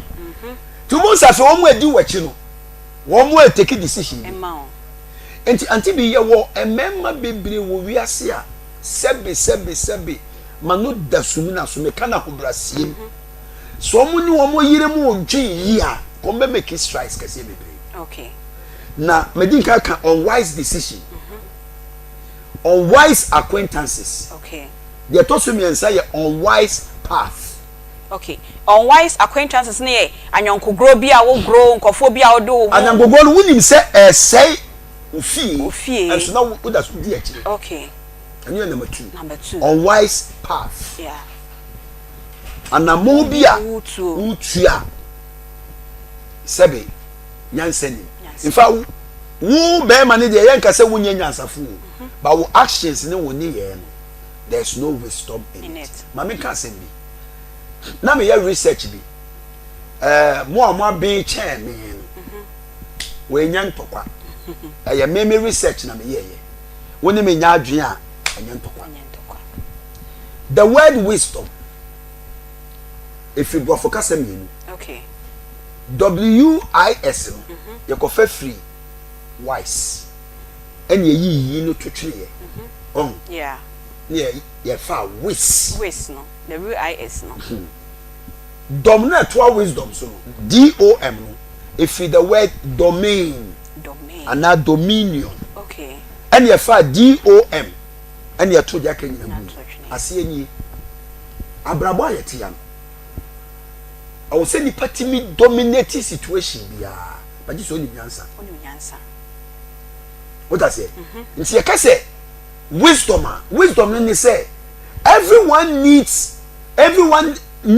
to be wise to dominate situation because so we usua de kakra the law of gravity yes bibi e kosuru bia e bafo yeah laugh conference ni wo making hotel then you be okay na first day na me catch am say okay Proverbs chapter 30 verse 18 na wo se niema enwanwa wo wiase de di nkan eye okode nante wo so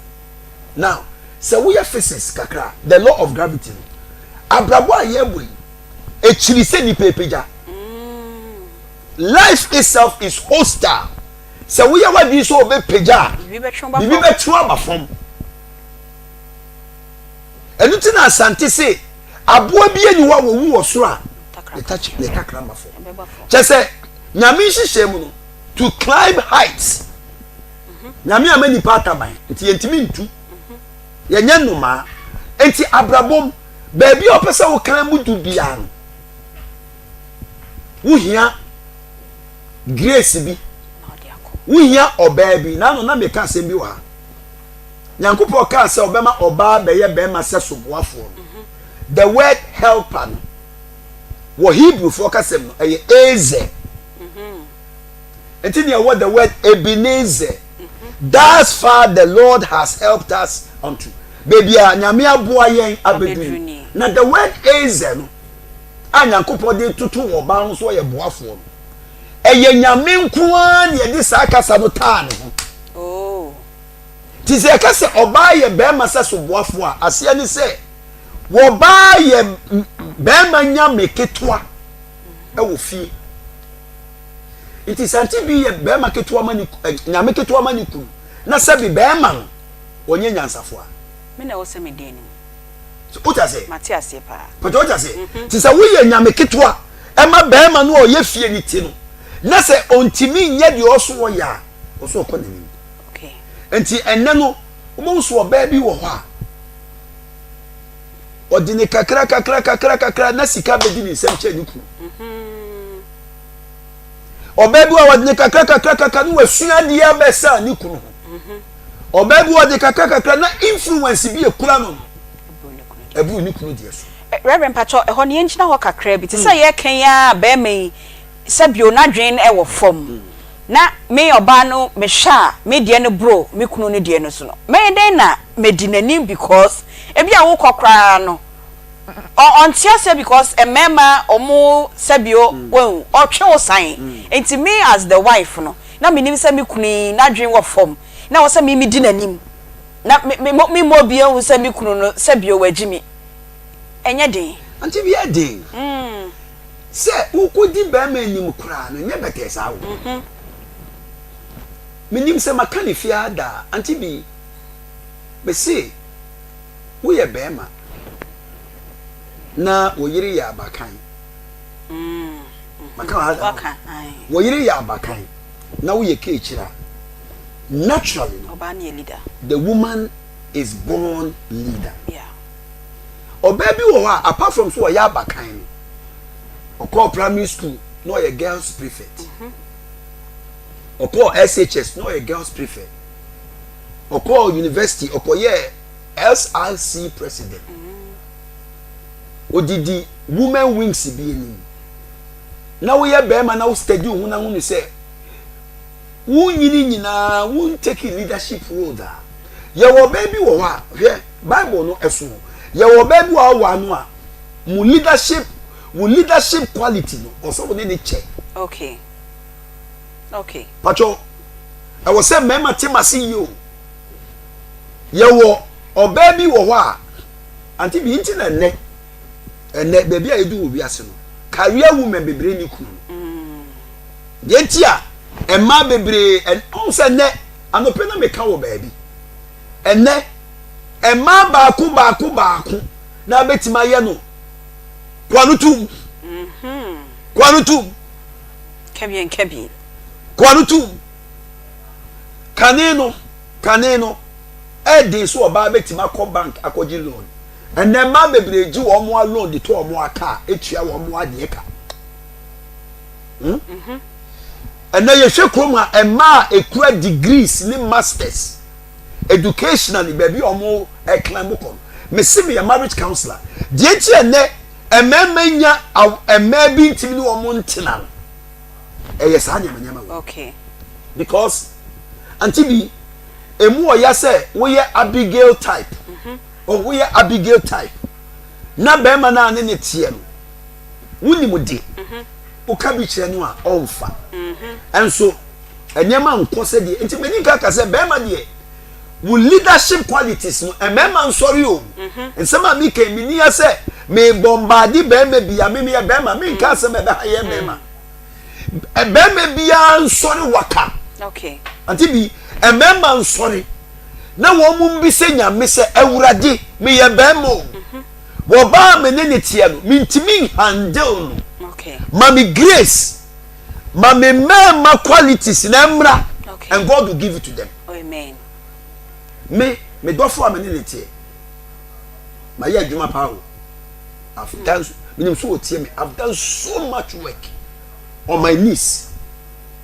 me Bible father tell my wife for me everybody me yiri temu mama na mitimi ni nante emobra enya se me marriage counselor nti na mitimi aware hu I've worked my year juma spiritually emema nsore na enye die ma wo ye be ma ni se wutimi ni obada no enye die ma wo ye be ma eni se wutimi ni ma bebre have sex die ma wo ye be ma ni se oba na odi wachi no any nkwada ni wo mo depend on you who lead you to a destination na ukoye unwise dia na wo ba no nso a wudi na chi no educationally wapeja naturally original point bia obebre yo reverend wa home kakra bi na memfa etiefo ni ahwefo yenko agbozo herbal clinic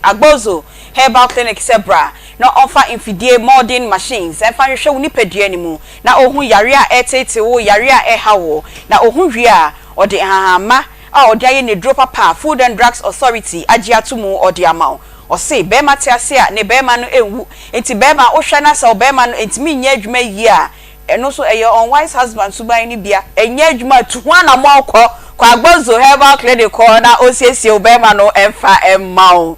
typhoid fever otu ase ewo ho junsomu yarewa wakotu enamu how STIs STDs ose fabre no obema wodro na wotu ase krakrakrakra osisi eye wo ya be ma ne entimi ngina so yie ni nyina low sperm count entimi sure ba nyi senya ose bra agbozo herbal clinic na omboa o kuma se de chem so May 5 Old Insurance Junction wha freno ewo 0553 417752 0553417752 enkran kwashiman oben ohene na himfie ho friend was 0241750282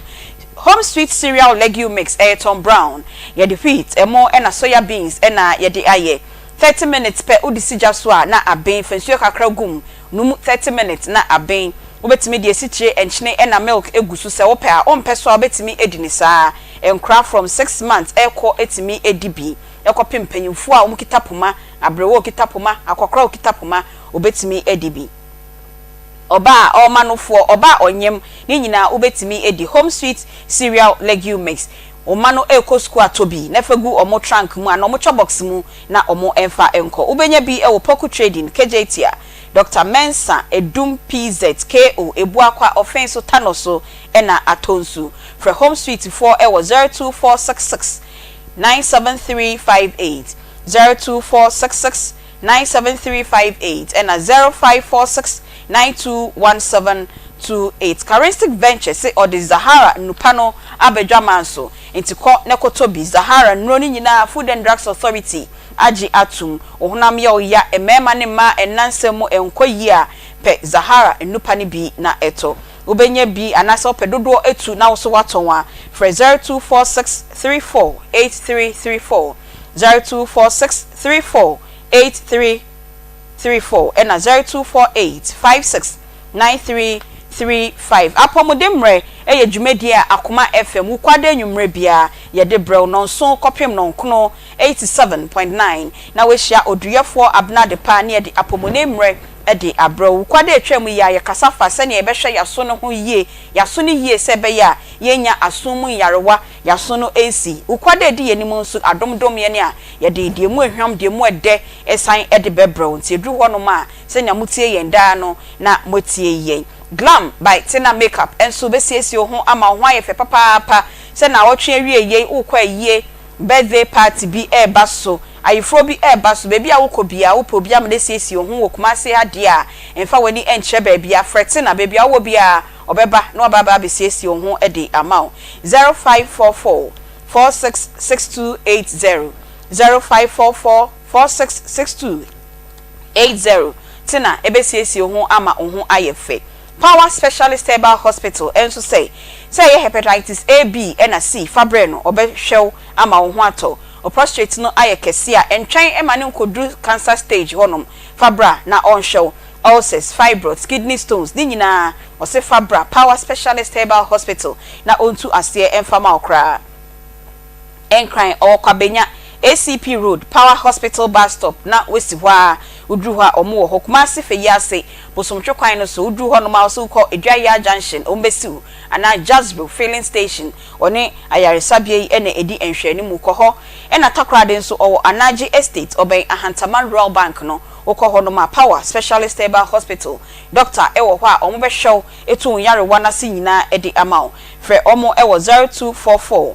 544422 0244544422 0200383831 and 0555797878 Akoma munsam eye dwumedi a edwada ekopem fiade bia ye de brew ewo Akoma FM ewo Kumase Askwa na wo hweyen enso ewo Onua TV ewo Enkran eye dwumedi a ye de ensama ekoso wo ye mfiefie etete wo na ehawo na wonya obia emane emboa no ode brain na nyame adom nti na yaso ano ede amount na edru fiada se ya ene ese eye Easy Friday more of relationship efie aware emu nsem senia aware ebekoyie no ne yafre marriage counselors anyame adom ewo wonso no mo ne nyina abedi encheche na mom se bibi how bibi title na pesa odi brain na nyina ye boaw na unya ho pomasi bra na wafre 0530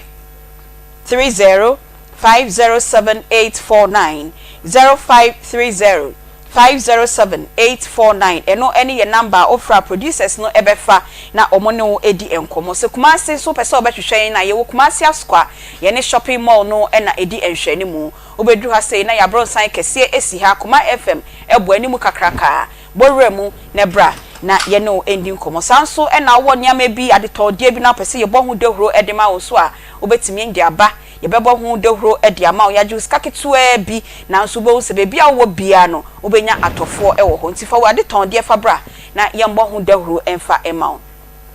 enefiada your topic on board me say the unwise husband bema ni nimde ni nyansa ewo fom eno ho enkomo na ye di na so ware bema otise ya eno nso wo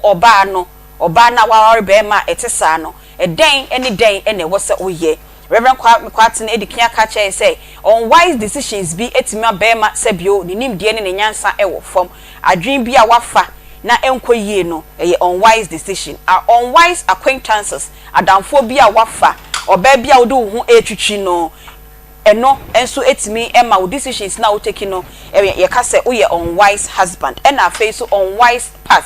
anamontuo bi ekwan bi a wo faso no eno nso etimi ye be ka se wo ye unwise husband na ne nyina emu no o se ema kuo sabio ekristofo bible mu nsam de ye se Abigail oba nyansani no eno no di gina so say wo ye oba na wo ware bema otisa you have to be an Abigail e wo se wo do nyansa no wo de shield ukunu no wo de protect ukunu no e ho na ye drink Reverend Betwa so 2:30 yebefa commercial break after commercial break no yebe activate phone lines na wa wutie ye no so wo de won so wadwen kire e de aba Reverend obi se me bisa wo se me ne be mate na me ame wo se me kuni nim de e wo form na me pese me komanim e wa abrabo mu me pese me ko school me toa madesua so na be me isi dabi me mpene be bia wo na HND na ekita wo na diploma na ekita wo na eye wo aba no nso wo pese wo ko school bacho wo be yedey I will say and son ye be ya wife ye individuals be ma wo ne plans a opese ofaso wo yesi na oba nso wo ne plans a opese ofaso ye hwetro ni mu a o say ye ware a ye nye two bio ye be ye ho number na sa kasa no a tro no kan o kire ye say ye be ya ware fo a ebre bia no o say ye pursue eni suade hunu ba ko bi okay edi enti na me ye oba na me pese me pursue me kura HND na me pese me koye degree and masters is because me ni me kunu atena say o say Kofi me ya ade e wo bi administration me ya ade e wo kasem me ko media school kakra bi na me nya certificate a me nya adwuma papa aye me nya sika edi bia be bo fi edi enti no say be matimi ka cho say sa anamo na wutuo no ma wutuo ampo no ye unwise all right what does it ye unwise because ade na wo ye na o say etimi enhance masetina motie de to su bio me oba Kofi wonye say me ye bibi kakra de kade wo ye hu a ebeboa ade no say be maka cho say me ma wonye okay so because aware no de bia me ka chen kofo say the fact is say ye ya aware for and kire say sebio ma ye akwa e di ama ma ye abawa e di ama aware na ye kan so I was so timima enipa tumpon oso tima wukunu ko nanim oso tima wo yiri ko nanim asante se yeji obi ade eye niye yenjense no okay nti se de wo fa oba no ni se de ote no ameka reflection wasem so oba ni mpo o reflect a oso otimi ka se me ni Kofi nanti ye pase tena ma improve okay na me ni ne tena na se de bia retrogression enyama nko ya obefa no ho adwen okay enti yanto aso apart from Abigail Suno wo de oba wo de ba yen yete bia ye mu biom esan e de maye me ne be ma ne decisions bi obe nenum asem bi obe keje se bi bia no obi atimu se me kuna me ne ti na adwen e wo fom yaka Abigail Suno bi se cover him e den bio na metimi aye de aboa me kuna otisa Aunty Bea de tie di se enyema bi wo ho a enye betewo bema ana nipa se onyini ana onyini du pomponso bi na pese o correct na ending onipa nyini wi a wo kire na de a enye bete se bi o wuntimi ntwe aba e wo kunu ana wo yire so se me kire na de wo wu nanso da me na me kan se e wo se nipa bi ate ase se wo yire o wa adwene ukunu o wa adwene okay na me wo bema bi a wo sika a obetima boa me ama me so metumi atumpon a wo so oboa wo okay because any kwa say yesuo da say ye yire mu bepeja asen ana so bepeja mpo abeduru ba bia ye nso ye wo okay de bema wo bema ne ye ka say wo ye wise oh de bema ye be ka say o yire be ka say me kunu ye a wise husband and say wo peja na free form wo peja wo yire free form ama wa baso de betima ma ye ka say bema wo ye wise and say wo yire waboa no ama na setina mu apeja okay unwise ni say deliberately no pese nipa no obepeja eyi enu ana me wife de bibi kire me makane hada ene yesi be me bi misogyny ana misogynist yeah a man who hates women nese or time a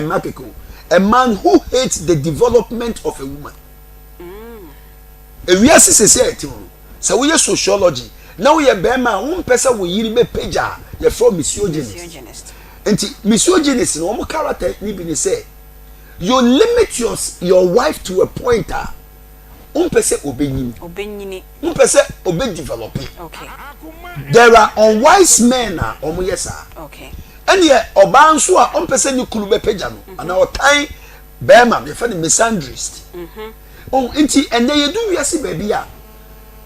aware eni kwase etimi edi nipa sha amnem okay Reverend Pacho note wait ye ba obe ansane activate your phone lines na answer ye be fa commercial break no your numbers are ye ba obe friend 0243 114497 0243 114497 03224 98035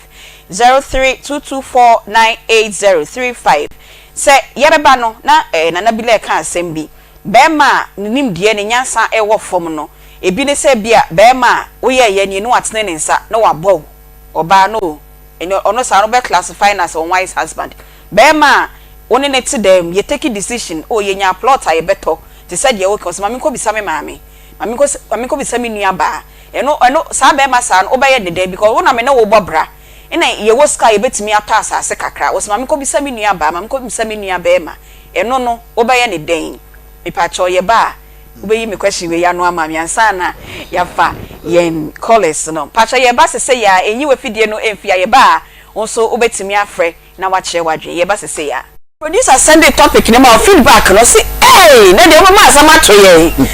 Reverend Pacho ade sododo ana topic no sododo yeah topic no eso na emunsem aba ko fan sempi aba emunsem de ko fan sempi aba e ma ye betina asesi e so ti o mukasa na sebi wom o muntimi yi so mun kano tipo nkoso jeje ntwio se jimifu ntimi nka synonyms no edoso semantics ne doso sebi so bema die bema the word bema anya me born se ne sesusu so wo the f word se abrochire kura no ye she that we use the word foolish ka f word essence ye kase bia ye mfa ntare bema so okay enti asante ha so your ba na wano kura hawa ukunu ba kura no tirika bema kwasia you can't say that because kwasia dey be tare bema ho a sabe so na de na to form so but bema bi wo ho a otimi yan kwasia dey so bema timi ye ejimisem bema timi tutu no ho ase na mama ka sempetwa okay oba bi ye fe na Abigail emekufuo pepe na se oh my goodness na mu ya tunu so oba nyansafo Abigail oba nyansafo edi na ma ni ye nyansafo Niki ye fe ni neighbor na ye nimu dawo ye nimu dase neighbor no asechire ni jimifo oh kopim se neighbor ni David enya encounter bi ye ni story no timi ko deep na adia eye me hupa ma yes anchechire we with so many places in the world na Abigail so the ban ne you are similar because Bible no can also contextualize e the ba enasem Abigail no ni jimi for na ware neighbor uti asemi ya David Abigail confront with David no so David na obeto neighbor so we yeah and am do ye yes and na nkodani bi yi na so trese mama papa ya die bia anjo obi nti Abigail gada niema bi na okohia David no say oh how I will meet you so ni din na ni di ase kira and ka we how nuku ya fe ni neighbor wajimi oh we ya kwasia oh but na David di ma yen Abigail woni be ma be netie woni be ma be na ware yen okay o ware jimi fo okay but ye ma neighbor ni jimi no ni yen hye den wo ni se owodo owoska okay but typically no wajimi ene sika na betna ni jimi no so we be kan simbi emu odin ba etiefo mfanchele ne enko yi me mashada in the last 7 years must study all the married couples in the Bible okay married couples are one Bible ni na mesua wo mu nsem awie na nyankopon ana aware me yiri Lydia the wolf me yiri wolf epawo na obu otimi kase na kwa me ne ho yiri ni okay nyame ope ayire no me ho yiri no okay wote Akoma munsam ewo Akoma 87.9 na wo hwa yen enso ewo Onia TV mo hwa yen ewo Facebook TikTok and YouTube yada masepapa any mo comment enso a mo share ewo honom yesi like comment and share nyame enhya mo nyina enso ewo ho enche bia na yebema mo so mafre na ansa na no yebekọ commercial break no mema reverend question bi bema me ne neti mikunu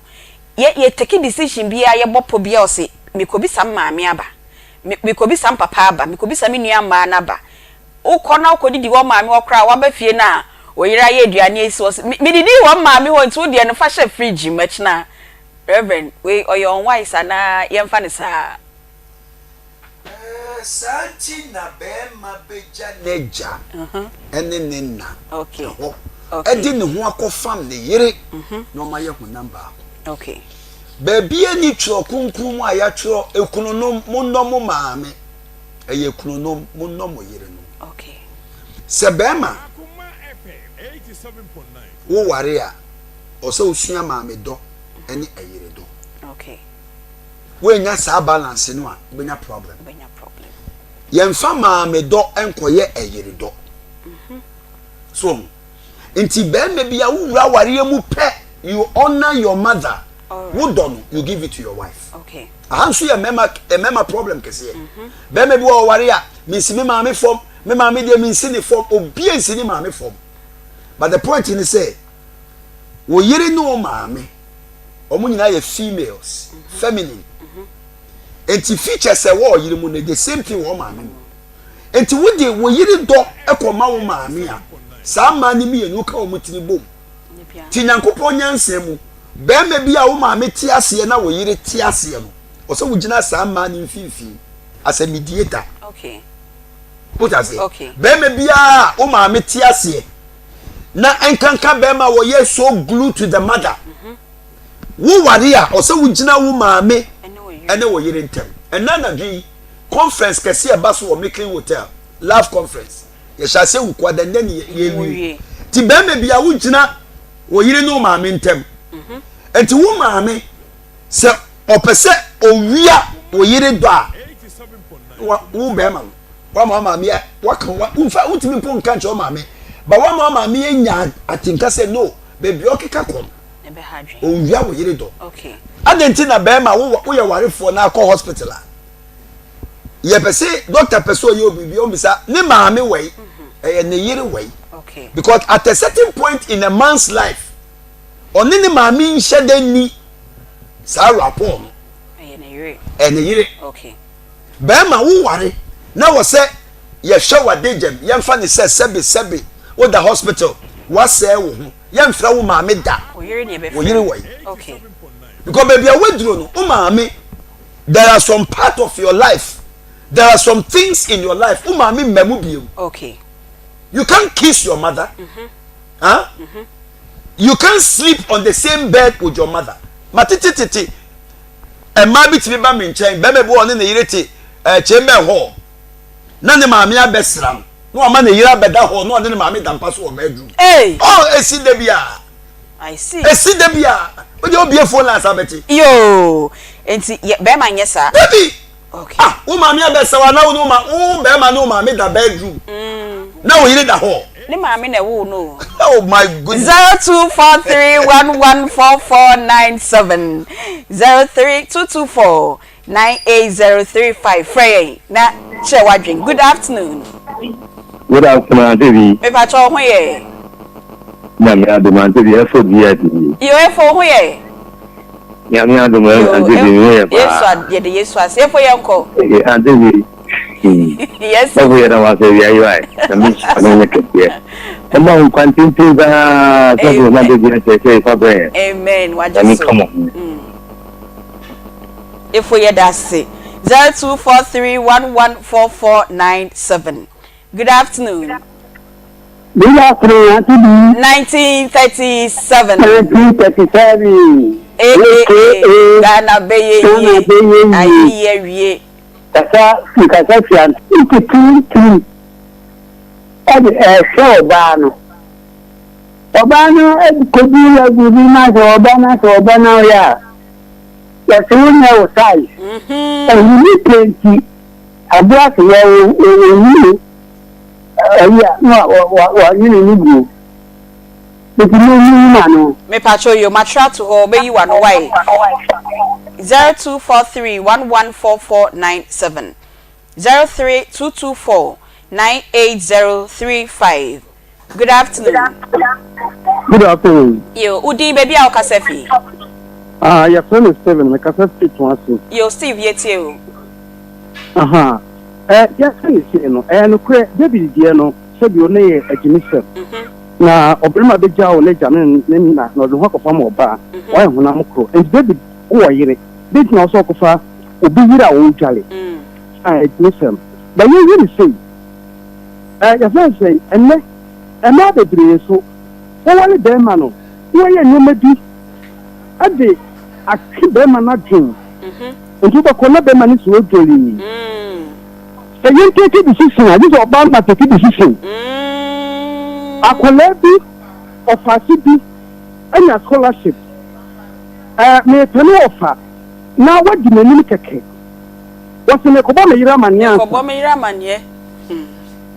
Asampa na so baby sano. Me da se papa ye be ye no so ano ede amai yen. Good afternoon. Good afternoon, Aunty Bea. Boko de.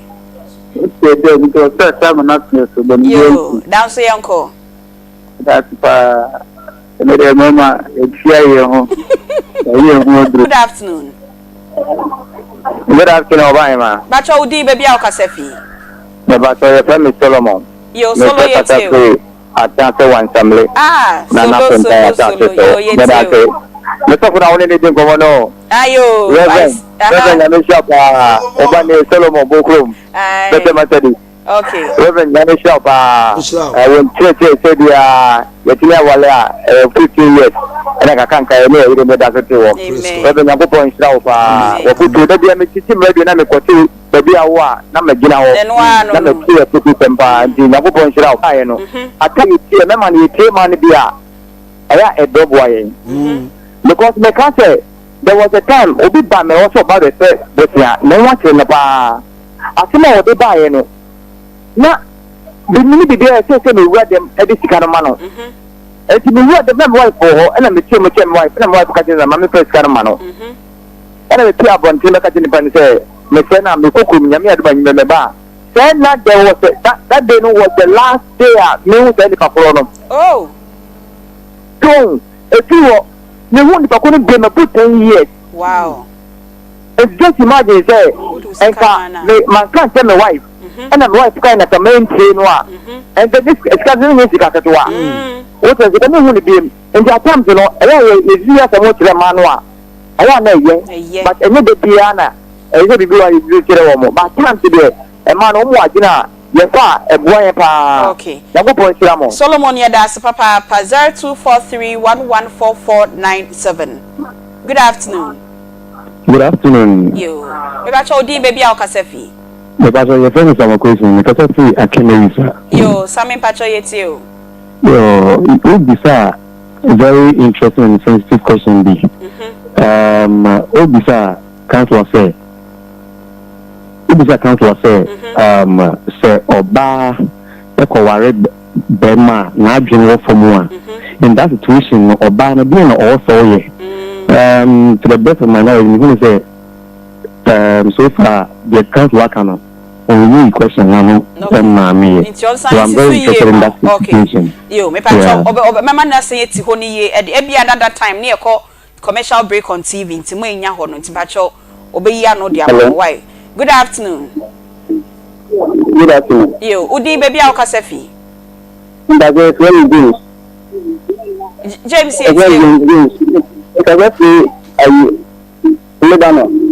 Lebanon. Yeah. Lebanon na any man I say Bokrom Lebanon. Lebanon. Akama Lebanon. Aha yo. If I talk as I hate you. That's all. Now also Bishop can attend the after Abigail. Na Abigail can now come you want to Kakra. Because Abigail could do David, you know.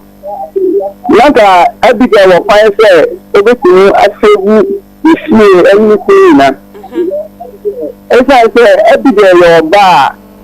Bible saying as a point to as a four. Because so things in the last time, it's in the cool. I don't know. I really feel na. It has all kind of progress at 20. Progress at 20. Yes, 5. Also, Obama after my witness to the day, share you do. There should be a woman who know better. If you Obama after my witness to the day, she will go and know better. When I get to the news, Lanka, offer and open to today with David Denis, after David Show, I can't say, Nicola, I mean, Nicola, you say, you share family fearful in our one of the actual. Okay. You can every day, Yankupan, David, the lecture, every day. Okay, Reverend Bea, you are no way. That's Papa, Reverend Ebe clarify who you know. Last but one caller. Good afternoon. And some pom. I think how soon small. I can't look at you. Yo, amen. Young Quay. Papa, let me say, Papa. Bring me to go to I think I'm going to I don't know what to market. Papa, I'm not going to come on. I'm not going to come on. You. She said, "No, don't you take." Medasi Samampomu, you ever fire last caller. Hello, good afternoon. Good afternoon. I think for you. Yo, Dean. A friend question. Yo, Quaku. Anna, where you can say, and tell me how I say, really, now, and man, so we are. What do you mean? ka asam che na no so akọbọ no maame amene so mi ti mi ti na mi ya na okay yes me wala me ya no so mi ni bi asam ho a ntira fia mu da ka asam che yen ti ana yen ti no to ku bi ta no maame so ma mi ti yen ti mi ti yen ya na mi ya me pacho yo kwaku ye be yi hono so ano e de ama why ye sram yetimi fa college bia because of questions kakra wo me wo say reverend etimi yi ano e de mayen papa yan sha se fidie ye ni wie ya ho or si ono so ne de no enye be ma na kwaka se mame kwaka nche me maame o oba no ono ni kunu take decision no oba no nso esije se me ko bisa me maame eno sa na onye dey Aunty Bea de che ni say ye matrimonial home na ekunu na yireti adie bia eba ho bia ye third party say ye mobile phone eyo maami adwene eyo papa adwene wo bi wo ho a ewiase oba ye no na danfo ne maami boni bia ni mu se nka be me koka kire ne maami se me ne me yira fa adwene ye pese ye sei na ne maami ma na adwene ne mum efutu a wo maami de ma wo no se ebeba be sei de mo decide wo fie ni dia eni se oko okay eni se oko for maami adwene ni ba baba be fa asema be se ba ko fa asema be fie eni se wo de bakura all right ena ba ko so say ebi won so na afei otimu say ya be ma no me use say word na ya mrantie ni so say ya shafa no ono atimu say ya shafa no pint wo si ho dwen bibia ni age se me yere ba bibia ni age se me yere ba nti sa oba na ono so aye ni kunu sa no ono so Aunty Bea eni say eya na nipa nti ne me biase nyankopɔ ka kire Abraham say Abraham fa Isaac kobo afodie ene wo tea committee na odi Sarah tene mu a kaje ne besi kayenko mo afodie no de tie nie asembia ye ka kire ye yire ba ye ka no the right time okay asembia ye ka kire ye kunu ba ye ka no at the right time enti bema enya asembia no be kokko ka kire wo ma because edu bre bia hwe ye wo ba bi wo wa e ko no nko a enka ni kunu nche wo bi dama e ko ba bi a enka ni kunu on office ni kunu sika ono nko a na wo so odi but de bia me ka se sika e ba mema nsem e mema ye pipe ana nipa wo ye pipe nyame nim se omaw 10,000 na ube distribute iti no de ma wo sika no enye wo nko a wo dia hwe den na me ka se mi chenkofo bi se ye ma omodo ombo mpa yo enti wo ye be ma na wo adwuma bi na ebia connection bi epi job bi epi okobo ya 5,000 pa oba no omu na wotwe edidi ekeska no eti se mo ya ntine ma sesa na be ma fi se sika bi aba ne botom bia yo no ane dia anya nokre nti ono na o say bibia ni abia ne wafa se beji bibia wo no hokra na ne yire se dabi yenye ne sa hwe ememe bi me tira me wo fanchen 1978 me ko nyina na me ko secondary school me ma me di me ko me wo fanchen me nim se me ko secondary school ye ko je me prospectus nyina me wo fa yiri nti manko ye beba sa topic no so that so me wo fa yiri nti because ye wo be me bi wo a office bi bia o so ka kire ne yire na nenam se ye ka ba ye ka no at the right time all right enima bi wo ye wie ye ka kire ye yire okay yo yanko 1937 de no so ena esi wa na bi wo ho bia me sabio me te hayi me de yi ketua bia me se be me de me do no enti me nkoye be masters kra na me sika na be nya me di pia be ma no na de akoye ni masters PhD yo se Aunty Bea kro onye me ye yes times have changed okay Aunty Bea me mo anu si kra and then yes so person bo be ma mpoma ni tu kwan a na so wodwen akwantu ho bi okay because your friend be compatibility se ude enipa ko gina baabi na yeso de nsuo ma nsunko ofiri mu anisunko enti oba mintufu se oba fa usika develop bema at the expense of your life okay no and the other way around so bema so menye sa okay who develop so when your friend be we ye hypergamous relationship se wo yire no oda form a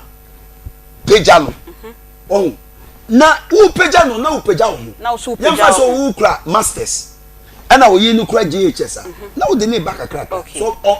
obɛpɛ so obɛba dia na de ne ba bɛnyɛ sɛ wo no sabio mo fa nkyɛ me etiefo mo fa nkyɛ me sabi obi na atɔ taxi ama obi na atɔ car ama na de ye boat na wo tiska ni bitu wɔ de hwɛ oba school wɔ pɔle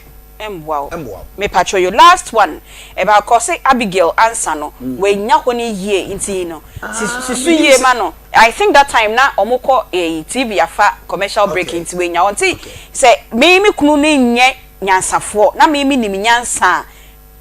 sima baako ntem say na wasa me de me nyansa no e shield me kunu no me de protect na ni panyine hu say me kunu no adwen wo fo anti bi me kire mu na say nchemu ni koye tete ani say on se na me ka say oba bi wo ho a naturally o ye leader oba bi wo ha educationally wa ye leader sa ena ni kunu no so wakoye ne ho say on leader sabi wa adwene no say de ka say wo fom ontimi emfa ni leadership ni nko no Abigail ade oye ni say okojina ade anka wo say ni kunu neighbor eye na one active wise no Abigail kojina eye sa okay enti as a woman no so wo say wo kunu adwene wo form for example baby amodu wa abrabo metima to asase ba wo kunu esanse na adwene wo form enti no asase sem no kura ehia no a woman you can buy it okay afi no akọkye nse mato asase bi atoa no de be ma na sika na beto we oh I say we say means bi a be ji be ma na sika no jina pa na wa sika mpo okay afi no aka chese kwaku asase na da wono say yen so anya ide yen si okay all right because so anya sadia munya meto amnem all right yen fa the final advice ye be sha se no adwa kan bibi pegi say ebi wo ha na enkra brem oni ewra nyina be ma na ye bibi a yen tia nkra no enti ode ni su jimi su bi no odi enyini pacho tu about tiny fo ye be kan ma ne de da achi bi ba we de ne de ye mema anti bi woni problem e wo ho universally wo mu se oba titi bema nkanka single mothers okay se single mothers titi bema omo titi bema no as a husband substitute mami bia woni ku so otiti ne babema otiti ni se ni kunu ketwa okay on titi ne babema ni se obeye mfaso ama obi baba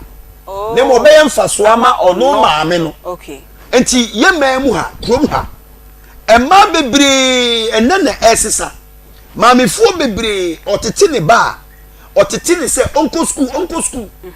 because ne ba ni benyine no na ni kunawu ana ni kunu ko retirement onya adwuma sabre no ne ba no na obedide ne ho okay but ene esisa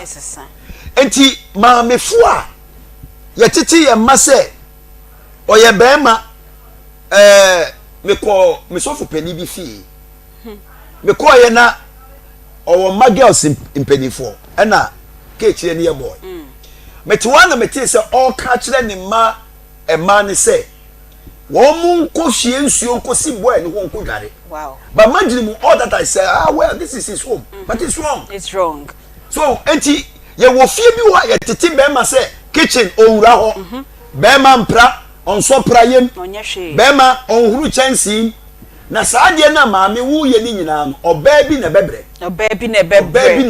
okay yo emre de ka ye obi ka ho anka ye beto ankomo no so pa but we have just 1 minute say ye be sorry jumedie no so na enuanom bi edi omawoda ye momo happy birthday na ye sorry jumedie no so we e call ama Harriet Asamwa ye tai fro ekua chewa o Reynoldsburg Ohio USA we free Oma Nanapoku Lisbon Gabi ena unia Bema Evans AJ Kapa Otek FM o say yema happy birthday ena Nanaba 4-star boy o mo say yenua ba nyame on shop papa afensu we free ya papa Reverend Promise Ofori so for ye ne ye adwuma e wo Akoma FM ha enkoma ne ba Bema Morris Kweku Ofori o ye geological engineer e wo Asanko Mines o papa o maame ene ebusuani nyina say yema awoda pa nyame onhraw ha nenen so yede dwumadie ni nyina ebeba na wie na wotwe yede Akoma mu nsam dwumadie no eba na wie ye production team members eboade bia yedi dwumedie ebremo Nanabila Kantanka Spartus Kojo Sakode Emmanuel Kwame Vadi Beluchi Nana Yao Peggy ena era eneboa ema yedi dwumedie no yede ebremo menso a metinemu na me di dwumedie no chiame ne efrɛ me Beatrice Fiogabra obetimi afrɛ me Aunty Bea nyame ya adom adwoada yedi dwumedie foforo ede ebebremo ye sorry yede Akoma Sports eba enyiwe fidie no emfemfi ha yeda mu nyina amase motivation.